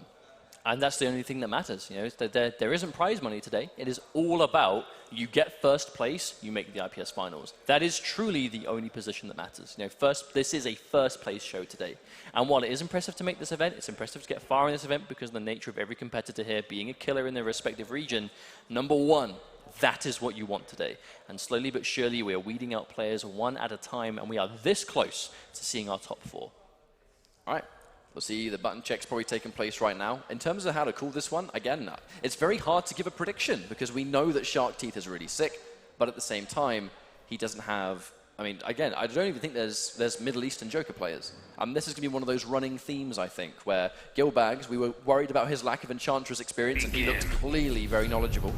Dr. Fate, interesting choice. So we saw Sharkteeth bring out Dr. Fate against Tekken Master in the online Middle East Cup. And it didn't look like, you know, it was by no means like the best Dr. Fate we've ever seen, but it was tidy, right? It was solid. Like, it was very clearly picked for, you know, for a reason. And I feel like Dr. Fate, he is an incredible character right now. Dr. Fate is seen to be top 5 in a lot of the community, and for good reason. And a big part of Dr. Fate is just how he shuts down certain characters. Dr. Fate is such an incredible bully in full screen. And if you don't have the means to deal with that full screen game, you are gonna have a bad time. And I wonder if Joker is one of them. Tries to go for a couple of traits up his movement speed, unfortunately eating 2 of those lasers for his troubles, and the Mega Man roll isn't going to work either. Now the Joker seems to do a really good job of building meter. I'm actually wondering how much that's going to work. The jump 3 is good, but you can't get a substantial combo for it, and now he's going to get pressure. Delay, Sharkteeth, caught squirming, and now he's going to get a full combo. Oh, he challenges the plus frames! I actually wonder if that was a setup into making him block that back 3, so he had those plus frames. It didn't look like a drop, it looked very deliberate. Oh, and the steal. Gil Bags went from being massively down to taking the life bar, and Sharkteeth's cornered. The danger's going to be now is actually Sharkteeth escaping the corner. I know he's, you know, Dr. Fate's a really good character with his back to the wall, but Joker has crazy corner presence, and Dr. Fate's wake up keeps him in position. The teeth can shoot him up. There we go again. Trade. Really good trades. Now it's going to be out. Trade's going to take a while to regenerate the orbs to establish a bit of presence. Now the Ha-Has let him move a little bit closer. And the 4-2 just chews him up. You have to watch out. That's a really good clash with Sharkteeth. He's going to win it, guaranteed. He's put him in a good position too, because he's not exactly back to the wall here. Like, he's close. He's not close enough for it to be a real threat. But he has this full bar of trade. Gil Bags has no choice. He has to hold a lot of his chip. Sharkteeth, the revolver, big jump in, but Gil Bags not quite close enough. And he immediately jumps. Sharkteeth sits there and respects the teeth once, but no more. Tries to parry. Very brave read. Press button. Point blank. Oh. Can't count out with Gil Bags. Jab, he's not so much left to go. And with this red trait, 1 meter burn projectile was game over. And now 1 projectile at all and he's dead. The ship is insane. Oh no! He can't win. Surely. Wait. Oh! No! Push block into absolute guaranteed death. I feel like I haven't seen that exact ending before. You know, someone push blocked to literal death. Sharkteeth's going to be happy with that one for sure. But again, that just goes to show the power of Dr. Fate, you know? Like, if he has such utility, like, it's hard to set it up sometimes, like, especially that kind of thing, right? Using that damage aura properly, it's not conventional, you know? You don't have to see it every round, but the option is there, and Sharkteeth is ready to enforce it. Unfortunately, Gil Bags drop that combo. I know Joker's teeth combos are very tricky and not that hard, you know, not that easy to do, but goes back to what we talked about. Drop the combo, lose setup, you lose setup, you lose everything.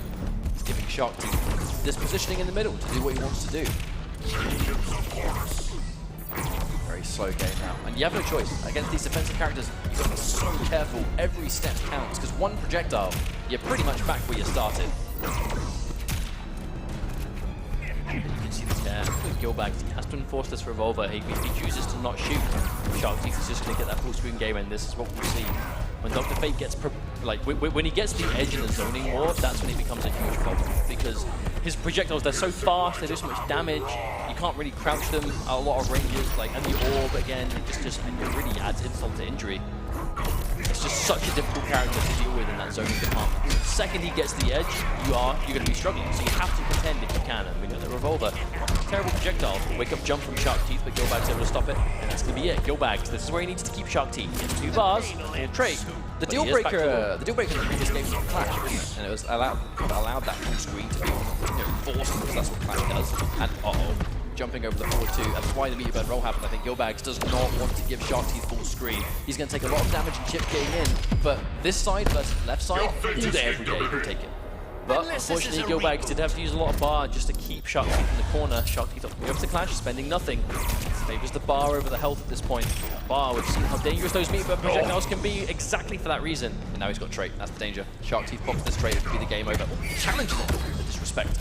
Push block. Oh, hello. Really good read. Forward dash right into a point-blank gunshot. Oh, the event! Wait, that is! He didn't delay! That is, super unfortunate. You have to delay. You have to delay the gunshot, otherwise that happens. And Gil Bags knows it. Oh! No. Yeah, hate to see that kind of thing happen. On the back of that, because the overhead connected. By all intents and purposes, that was a combo waiting to happen, but an unfortunate misplay from Gil Bags. You have to hold it. You have to hold for, I believe that he said 2 frames. There's a specific frame window, I think he said 2, where you release it at a certain time, and then you get the launch. But yeah, it's not easy. And in tournament pressure, I mean, I don't blame him for dropping that. It's so hard to do. Unfortunately, it did result in the game losing. Worst kind of miss. And there we go. Manages to get the trait up. But it does. I don't think it matters, because it uses so much of the trait just getting in. I mean, it lets him walk in a bit more reliably. If you forward dash in blindly, you're going to walk into projectiles. But if you walk forward in within punch movement speed, then you're a bit safer. Because you can walk into block any day of the week. It's just the forward dash you have to worry about. I wonder if this is going to be it. Are we going to be down to Sharkteeth, K-Top, Waz, and Tekken Master? Maybe. Unless Gil Bags can make it something really special happen here. Sharkteeth, Air Tech. Gil Bags, he has to jump himself out the corner straight away. I mean, Sharkteeth is picking his corner escapes really smartly. It seems very, very difficult for Gil Bags to keep a lid on him, keep him in a position where he wants him to be. But the biggest difference here is the meter. I feel like Gil Bags, again, he manages to take the first life bar, which is great. But the problem is he's never up on the bar. So if Sharkteeth ever wants to get out of the corner, he's just got a clash, and that's it. He's going to be out of that situation, and Gil Bags isn't able to compete. He has to spend the bar to not lose from full screen. He has to do it. He's having to spend all his bar just to keep Sharkteeth on the right-hand side as well. That's a heavy cost just to try and keep screen positioning, but you can see why. Now it's match point for Sharkteeth, but Gil Bags has so much health, he can actually start to trade now. He can win the trade war. The problem is if Sharkteeth is able to establish a lot of momentum with the zoning war. That's the biggest thing here. Because if they're just trading projectile for projectile, it's not so bad. But if it's a lot of disrespect, Sharkteeth. I always wonder if he got hit on purpose. Maybe. That looks really deliberate. I mean, he still could be down on life if he spends one, maybe. No, he spends both. Now we're back to mid-screen, basically. He has to do all that work to get him there again. Match point for Sharkteeth. If he wins this, Gil Bags is out. No! Ooh, I don't know if that was intentional. Forward 2'd into it. Oh, good trade for Gil Bags, though. He's still on the life lead. Now with the trait after, though, I would say how long? One projectile, that'll do it! Oh, no. That is unfortunate. Remember, he can stop the orb also, so it's not so easy, and there it is. The first time we see it, but no, just out of range. And the wake up from Gil Bags, but he can't trade anymore. He can no longer trade. He does not have the health to take it. Push block just to get back. Take one, get more than that. Oh, he spent his only bar. He bet everything on that, and it's not going to be enough to chip his insane. He hasn't got any bar. No, Sharkteeth hasn't got any meat either, though. No! And it all comes down to one projectile. And I'll be honest, they were some close games. It was 3-0, but that was well played from Gil Bags. But unfortunately for him, and unfortunately for our Joker fans, that is where the Arkham dream dies for now. As it's going to be Sharkteeth moving on with, I'll be honest, Sharkteeth looking really impressive today. He's playing multiple characters. He's playing them for specific reasons. It's almost like he really is taking the leaf out of Tekken Master's book, right? Play a number of characters and be able to be malleable. You have to be able to, roll with the punches, change characters depending, because if he didn't, this may have been a different story today, but it's so hard to have that kind of play style, because playing multiple characters at that level, that is not easy. Exactly, and I think that's the big thing to take away from this, is that Gil Bags, he comes from a community that doesn't have access to constant top-level competition, world-class competition, not to discredit the scene. The Australian scene is really talented, but I mean like the cream of the crop, and without that experience, it could make a community suffer, but Australia have sort of really taken to that. They have real star players like Waz, for example, who is still in this tournament, and Gil Bags himself, old school as it gets. He's been with the scene as long as the rest of us, and it's unfortunate to see him gone. But that does mean we're down to our top 4, K-Top, Sharkteeth, Wisemanater, and Tekken Master. We are drawing the later stages of this tournament. We're going to go for a quick break and set up our next matches. Don't go anywhere, because the Intercontinental Championship will be back in a few minutes.